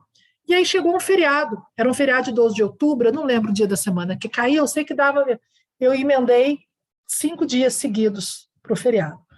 E aí eu queria viajar, não tinha com quem viajar, não tinha amigos, falei, vou viajar sozinha, sempre gostei de viajar sozinha. Escolhi um hotel fazenda no alto da serra, em Piquete, chamava Hotel Fazenda São Francisco, ele não existe mais. E falei, eu vou sozinha, mas quando eu chegar lá, eu não fui fazer silêncio, não. Quando eu chegar lá, eu vou encontrar outras pessoas, vou fazer amigos. É uma oportunidade de eu me distrair. Na época, em 1993, não existia celular. O carrinho que eu tinha era um Fusquinha muito meia boca, que não dava para chegar até lá. Então, precisei de carona. Meus irmãos me levaram, me deixaram e iam voltar para me buscar 5 dias depois, sem telefone, sem contato, sem nada. E eu descobri que eu era a única hóspede do hotel. Não havia absolutamente ninguém no hotel. O hotel estava decadente, estava já para fechar, eu fui, acho que, uma das últimas hóspedes. Não tinha funcionários no hotel, só tinha pessoa que fazia minha comida e que levava no chalé para mim o prato, café da manhã, o almoço e jantar. Só, parecia um fantasma, porque eu só via ele passar com a minha alimentação, mais nada. E não tinha ninguém. No meio do mato de Piquete, eu fiquei os 5 dias em absoluto silêncio. Foi o maior presente que eu recebi, porque ali eu descobri na prática o que era um retiro. Então, foi na marra, mas foi maravilhoso. Então, existem retiros em grupo, que de uma certa forma facilita, porque energia grupal facilita o propósito, mas é mais desafiador, porque às vezes você olha para o coleguinha e tem vontade de falar. Né? Então, é um tapas a mais, uma austeridade a mais, você permanecer em silêncio num retiro. Então, os retiros, eles podem acontecer em grupo, como eles podem acontecer sozinhos. Eu sempre alterno os dois. Eu faço muitos retiros em grupo, tenho um agora em junho, depois eu vou falar para vocês, mas agora, o mês passado, eu fiz um sozinha, tá? Porque eu necessito desse silêncio. Então, a gente vai experimentando os caminhos. Pratica, desiste, recomeça, até que um dia a meditação acontece. Porque meditação a gente não faz. O que a gente faz é a concentração. Você concentra para a meditação acontecer. Você só propicia, cria um ambiente para ela. Tá? E aí, a última etapa do Patanjali é o Samadhi, o momento da iluminação. Né? Aprendi a meditar, então agora já vou me iluminar? Não, esquece, são vidas e vidas e muitas vidas e mais um pouco de vida, tá? Para a gente finalmente entrar nessa iluminação. Pode ser que você já esteja no final das vidas, né? Já esteja apto, falta só aquele último pulo do gato, né? De praticar um pouquinho e você já entrar também nesse estado iluminado. Dúvidas frequentes, que todo mundo me pergunta. Tem posição certa para meditar? Não. Por que eu não sugiro meditar deitado? Porque deitado a gente dorme. Nós estamos cansados. A hora que você deita, a mente entende que é para dormir. Né? Então, a posição certa é aquela onde você tem um determinado nível de conforto. Tá? Então, ahimsa, não violência com o teu corpo. Então, por exemplo, para mim, Simone, não é confortável meditar em posição de pernas cruzadas, porque dói o meu tornozelo. Tem quebrei o tornozelo, então dói. Então não é uma posição confortável. Então a Rinsa diz para mim, não vai ficar meditando nessa posição, porque a dor vai tirar a sua concentração.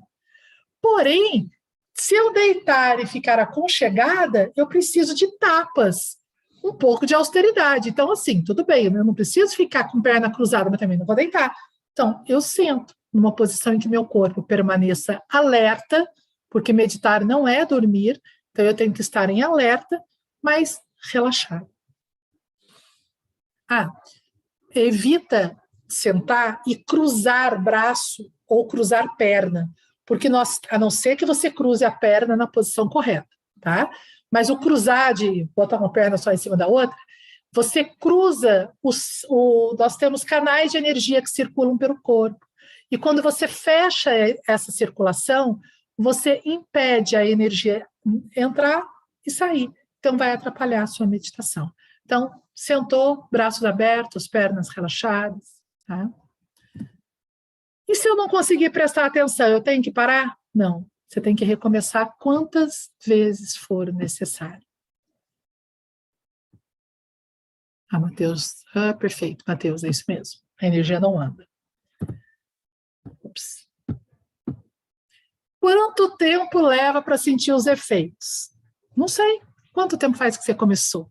Pode ser que você já tenha passado várias vidas meditando, e aí você senta para fazer meditação, meia hora de meditação você entra em samadhi. Nossa, caramba, por quê? Porque você já estava ali para terminar o seu contato com o eu divino. Pode ser que seja a primeira vez em todas as suas vidas que você entrou em contato com a meditação. Então, calma.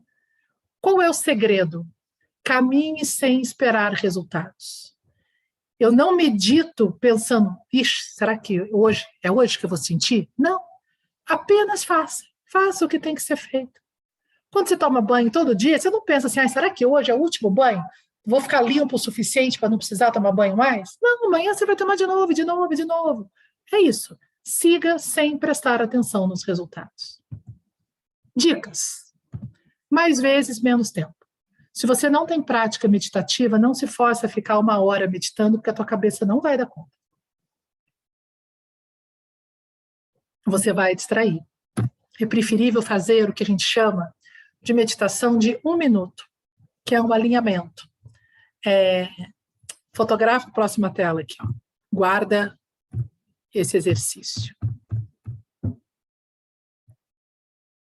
que é esse exercício? Você visualiza um fio de luz entrando pelo teu coronário, pelo alto da tua cabeça, passando por dentro do corpo, saindo lá na base. Tá? É o teu fio central, teu ponto de equilíbrio. E repita mentalmente durante 1 minuto. Meus pensamentos, minhas palavras, meus sentimentos, minhas ações estão alinhados com o meu eu superior. Só isso.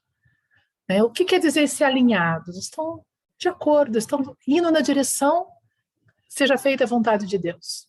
Tá?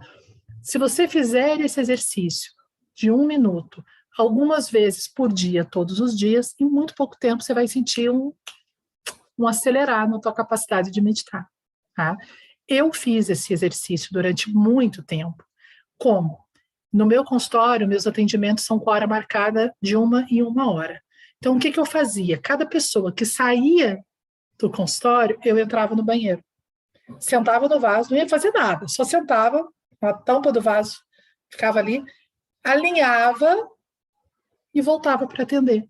Enquanto a pessoa estava entrando na minha sala, relaxando, se preparando, eu estava fazendo o meu alinhamento. Por quê? Porque imagina como se fosse uma carruagem onde você tem 4 cavalos e um condutor. E esse condutor está de braço cruzado. O que vai acontecer? Os cavalos vão, cada um para um lado, eles vão capotar. O condutor tem que alinhar os cavalinhos, botar eles numa direção só. Então, o condutor é a minha consciência, o eu divino em mim. Ele tem que alinhar o cavalo, pensamento, palavra, sentimento e ação, para eu ir na direção do eu divino. Então, esse é um exercício muito simples, mas que ajuda muito. Use lembretes. Coloque o teu celular para te lembrar de fazer essa concentração de 1 minuto, para te lembrar de fazer o exercício de ouvir à distância. Tá? Nós precisamos usar a nosso favor a tecnologia. Seja gentil com você. O que quer dizer seja gentil? Margarete, mostra a foto, por favor, da posição correta de meditar com perna cruzada, se for possível. Margarete, na verdade, não existe a posição correta, né? A posição que a gente está colocando aqui, ó, é a posição tradicional, de indinho, como a gente fala, né? De sentar com as pernas cruzadas. Não precisa ser lótus. Lótus é quando você coloca o pé em cima das coxas. São poucas pessoas que conseguem posição de lótus. Pode ser o cruzar natural das pernas. Isso se você for sentar-se no chão com a coluna ereta. Se essa posição não é confortável, senta da poltrona e estica a perna normal. Fica ser gentil com você. Quando você não der conta e você distrair-se, não xinga você, não briga com você, oh, seu idiota, você não consegue mesmo, não é para você. A Simone medita, você não vai conseguir meditar. Né? Para, seja generoso, acolhedor. Tem dias que eu falo muito isso. Na minha casa ela é uma casa pequena, o meu quintal ele é um corredor. E eu construí nesse meu corredor, no fundo, o meu espaço de meditação. Então, é um quartinho, não sei dizer a largura em metro, mas ele só cabe a minha poltrona. É exatamente a largura da minha poltrona, e diante de mim, a um passo da minha poltrona, tem um altar, porque eu sou uma pessoa muito devocional, então eu gosto de um altar com alguns símbolos que me remetem a essa comunhão com Deus. Então, ali está o meu altar e minha poltrona, só cabe isso. Então, eu vou lá. Todos os dias, 5 horas da manhã, eu sento lá. Tem dia, gente, que eu vou... Ai, legal, que delícia de meditação. Tem dia que eu estou com milhares de coisas na cabeça, com problemas, com angústia, com ansiedade, eu tenho tudo isso que todo mundo tem. Aí eu sento lá e falo para Deus assim, ó, eu estou aqui, tá? Mas eu não estou conseguindo pensar em você. Desculpa aí, mas eu estou pensando mais em como que eu vou pagar a conta do que na minha comunhão com você. Mas eu quero é você, eu não quero a conta, eu quero é Deus. Só que eu não estou conseguindo parar de pensar. Mas eu estou aqui. Então, eu não vou me cobrar, eu não vou brigar, eu não vou ficar com raiva de mim. Eu vou me colocar ali. O pensamento vai, o pensamento vem, o pensamento vai, o pensamento vem. 1 hora você consegue se comunicar. Então, esse amor com a gente faz com que a gente apenas recomece. Vamos supor que você se comprometeu. Eu vou meditar todos os dias. Você meditou um dia, meditou 2, no terceiro dia você já esqueceu. Você foi lembrar 10 dias depois. Nossa, era para eu ter meditado todo dia, eu esqueci. Não tem problema. Recomeça do ponto que você parou. Eu tentei, queria fazer os alinhamentos várias vezes por dia, só fui lembrar 9 horas da noite. Faça 9 horas da noite. Apenas recomeça. Não julga, não briga, não critica, porque isso é a voz do ego. Recomeça. Quantas vezes for necessário. Rotina de hora e local. A mente é ritualística. A mente sabe que meio-dia é a hora de sentir fome. Ela sabe a hora de dormir, ela sabe várias coisas.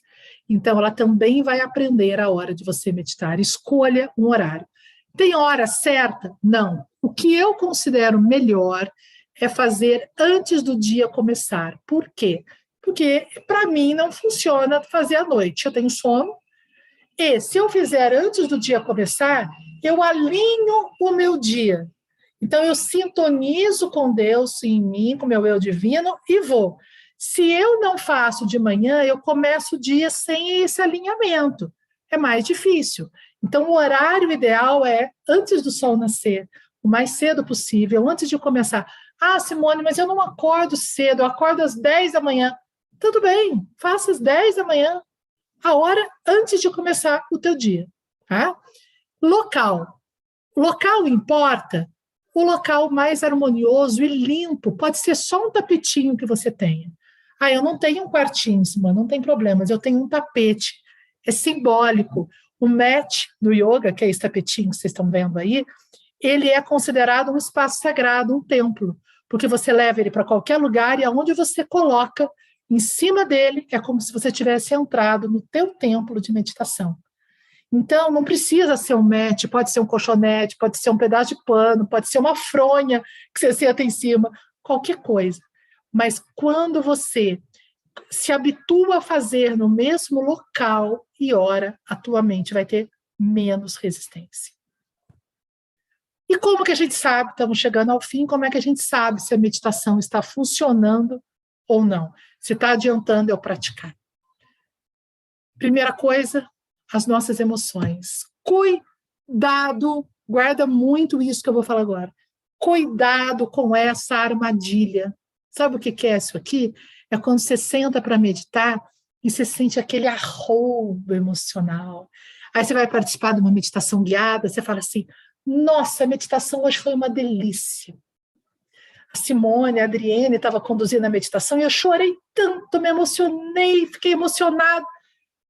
Ok, legal, foi gostoso, mas isso não quer dizer que a tua meditação funcionou, porque o que você ativou foi o teu corpo emocional. O que nós queremos ativar é o eu divino, e eu divino não tem nada a ver com emoção.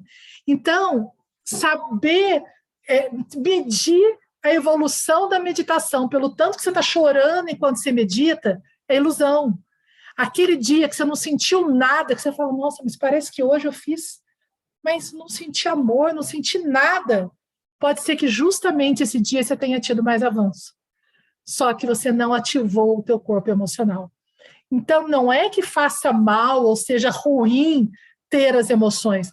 Elas fazem parte. Porém, eu não posso dar muito crédito a elas. Eu apenas as observo. Tipo, hoje eu chorei. Ok. Hoje eu não senti nada. Ok. Tá? Não é ela o indicador da evolução.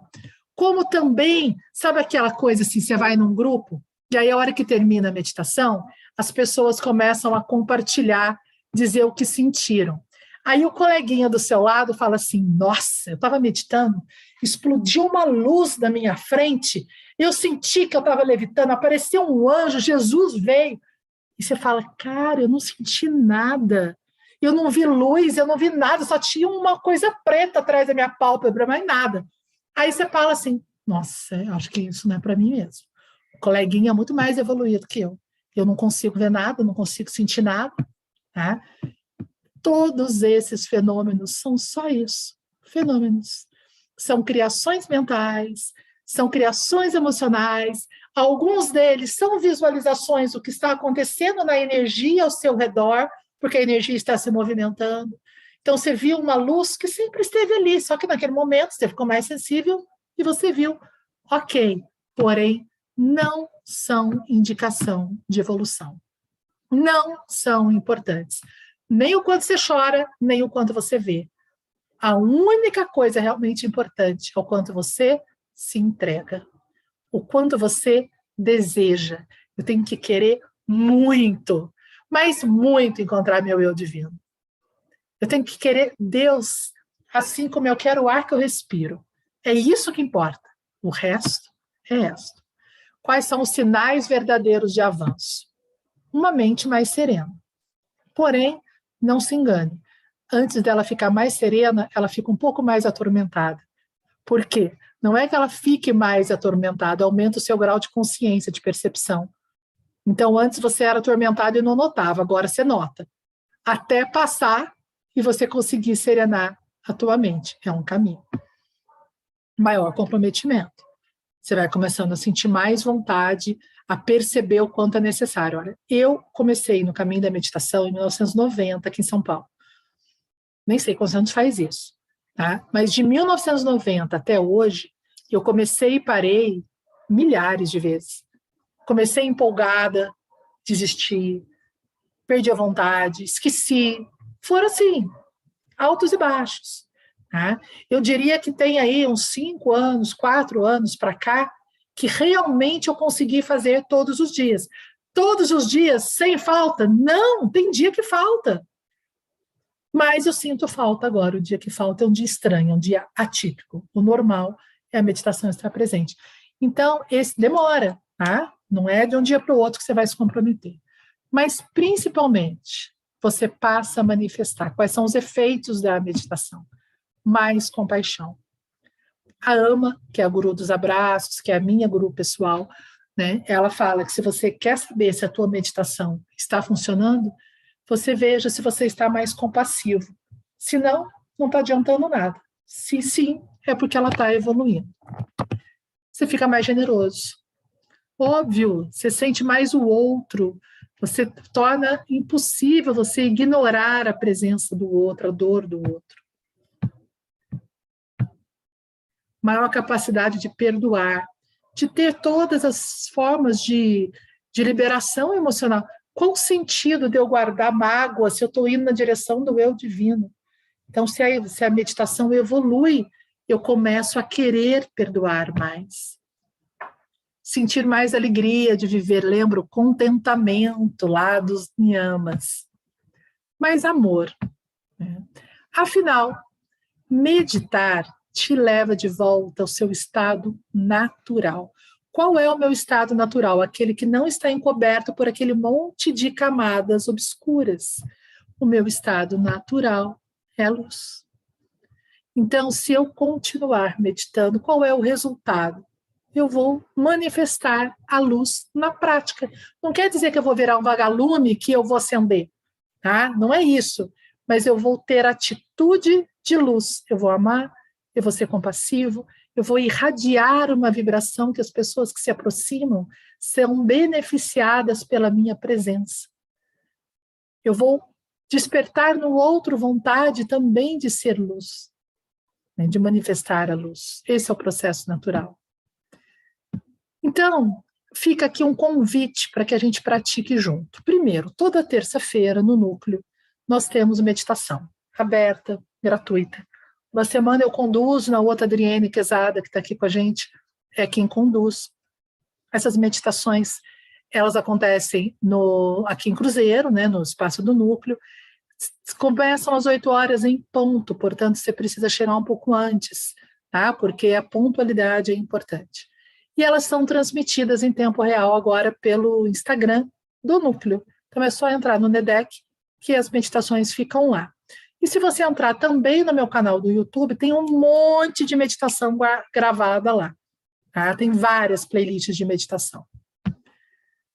Nós vamos ter, no dia 14 de maio, no próximo sábado, nós vamos ter uma manhã especial num sítio chamado Recanto do Itaguaré, que fica aqui em Cruzeiro, aí em Cruzeiro, aos pés da Serra da Mantiqueira. Gente, é um lugar lindo, lindo, lindo, muito perto da cidade, dá 20 minutos da cidade lá, e fica bem diante do Gigante Adormecido. O que nós vamos fazer? Uma manhã intensiva de práticas meditativas. A meditação dinâmica, a meditação pela dança. Vamos fazer práticas de perdão, porque tem que liberar as emoções. Tá?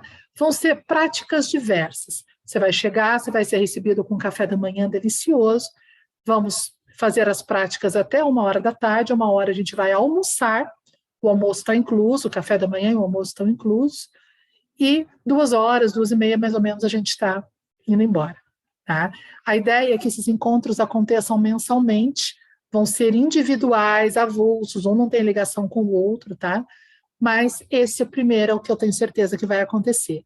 Então, são apenas 30 vagas. Nós já estamos nas últimas vagas a serem preenchidas. O valor da participação é R$ 170, esse valor inclui café e almoço.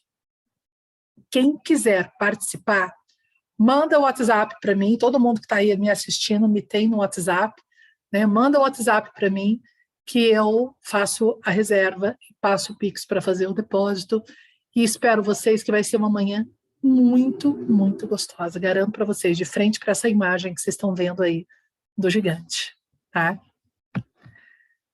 E esse é um outro convite especialíssimo, como eu falei dos retiros, eu conduzo o retiro em grupo desde 1993, desde que eu voltei para o Cruzeiro. E a gente parou com a pandemia e esse é um retiro muito especial, que é a primeira jornada do Guerreiro da Luz, que vai acontecer de 3 a 5 de junho, na pousada Ares da Bocaina, que fica em Silveiras, para cima do bairro dos Macacos, em Silveiras. O que é essa jornada do Guerreiro da Luz? Nós vamos trabalhar o Bhagavad Gita. Ai, gente, eu estou apaixonada por esse retiro, porque eu sou apaixonada pelo Bhagavad Gita. Essa escritura que nos conduz nessa guerra interna, né, entre as minhas forças evolutivas e involutivas, que me aponta caminho, que me facilita. Nós vamos ter vários momentos de estudo, você não precisa ter nenhum conhecimento, nós vamos partir do zero, tá? Nós vamos ter vários estudos simbólicos que ajudam a gente quando a gente estuda as escrituras, quando a gente estuda todos esses assuntos, o eu divino, ele reconhece. É como se ele estivesse pensando assim, estão falando de mim, deixa eu acordar, porque estão falando sobre mim. Então, ele é ativado, né? Então, nós vamos ter estudos, nós vamos ter vários momentos de meditação. Olha esse lugar. Essa capela, ela é toda de vidro, ela fica no meio de um campo de lavandas. É lindo, tá? Já fiz um retiro lá, então posso dizer para vocês que é um lugar muito especial.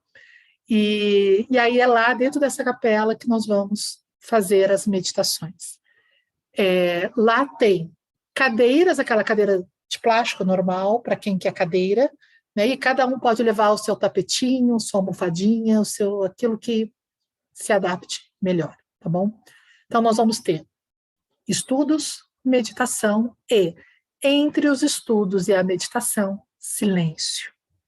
Então, nós dormimos, não conversamos no quarto, não conversamos nos corredores, alimentação em silêncio, para que a mente possa assimilar tudo aquilo que está sendo desperto no retiro. A energia de um retiro é uma coisa fenomenal. Ela faz uma transformação na vida da gente. Tá? E a quietude é muito importante. Então, essa pousada é uma pousada simples, né, com quartos coletivos, porque a simplicidade... Simone, você não escolhe um hotel fazenda com todo o conforto. Tapas, austeridade. A ideia é que a gente aprenda a viver o simples. Uma comida gostosa, vegetariana, uma cama quentinha, macia, gostosa, limpíssimo, tá? Mas com simplicidade, os quartos são triplos, e aí você vai ser recolhido lá na sexta-feira. Você chega na sexta, a partir das 14h.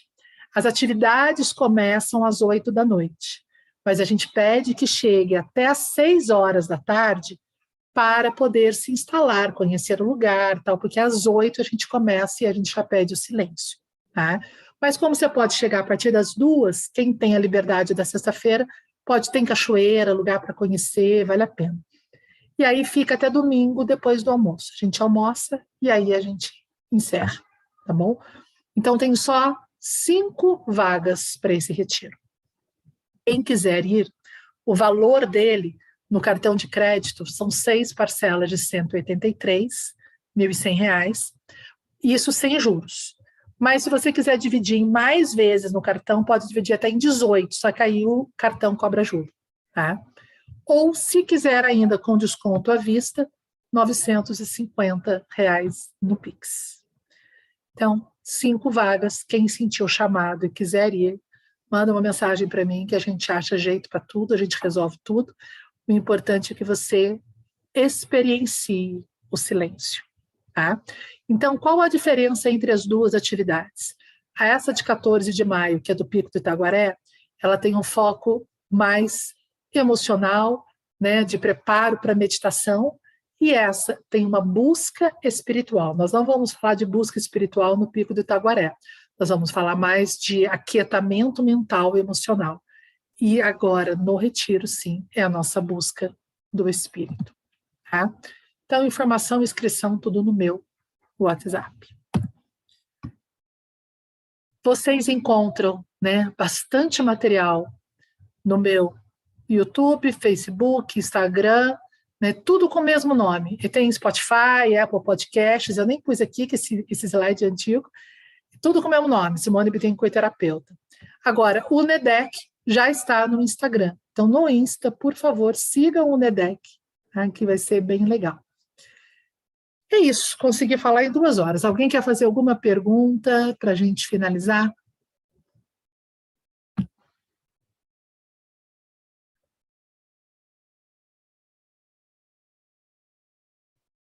Obrigado, Matheus. Ninguém quer perguntar nada? Dou-lhe uma, dou-lhe 2. Boa noite, Simone. Obrigada. Boa noite, obrigada. Eu espero estar com vocês, se não nesse retiro, em algum deles, porque essa vivência ao vivo, junto, né, tem uma coisa importante para ela. Peraí, alguém está com o microfone aberto, gente. Tem uma passagem do Yogananda em que um discípulo chega para ele e fala para ele assim, mestre, para que a gente se reúne em grupo para meditar? Né? Por que a gente não fica em casa meditando sozinho? Né? Se a gente já sabe o caminho, para que tem que ficar aqui no ashram? Aí ele pega um graveto e fala para ele, quebra esse graveto. O rapazinho vai lá e quebra. Aí ele junta um feixe de graveto e fala, agora quebra. É muito mais difícil quebrar. Né? Então, a união, ela fortalece e muito a nossa consciência do retiro. Então, facilita e é uma energia de amor deliciosa. Tem várias pessoas aqui que já participaram de retiros conosco e que podem falar isso para vocês. É isso. Então, se ninguém mais tem nada... Muito obrigada, Simone. Muito obrigada. Fiquei feliz de saber que você está aqui pertinho de mim. Eu estou aqui no centro de São Paulo. O graveto vai ficar mais difícil de quebrar. Estou aqui, gente. Fiquem com Deus. Só deixa eu dar um último recado. Na sexta-feira, dia 6, nós temos a aula normal nossa, né, do grupo de estudos, e o nosso assunto vai ser planos espirituais, só que nós vamos falar sobre suicídio, mortes violentas, nós vamos falar sobre o umbral, que é o plano mais escuro. Quem entrou pela primeira vez hoje, que não faz parte ainda do grupo, você foi inscrito automaticamente no grupo para participar. Então, você vai continuar recebendo os e-mails com os convites. Mas se você realmente quiser se unir ao grupo, assiste às aulas que estão gravadas no YouTube e manda no WhatsApp para mim um pedido para eu te incluir no grupo do WhatsApp, onde eu posto as datas e os temas que serão estudados, que fica mais fácil para você acompanhar. Tá bom? Obrigado, gente. Até sexta. Até sexta. A todos. Beijo. Tchau, Sim. Muito obrigada. Tchau.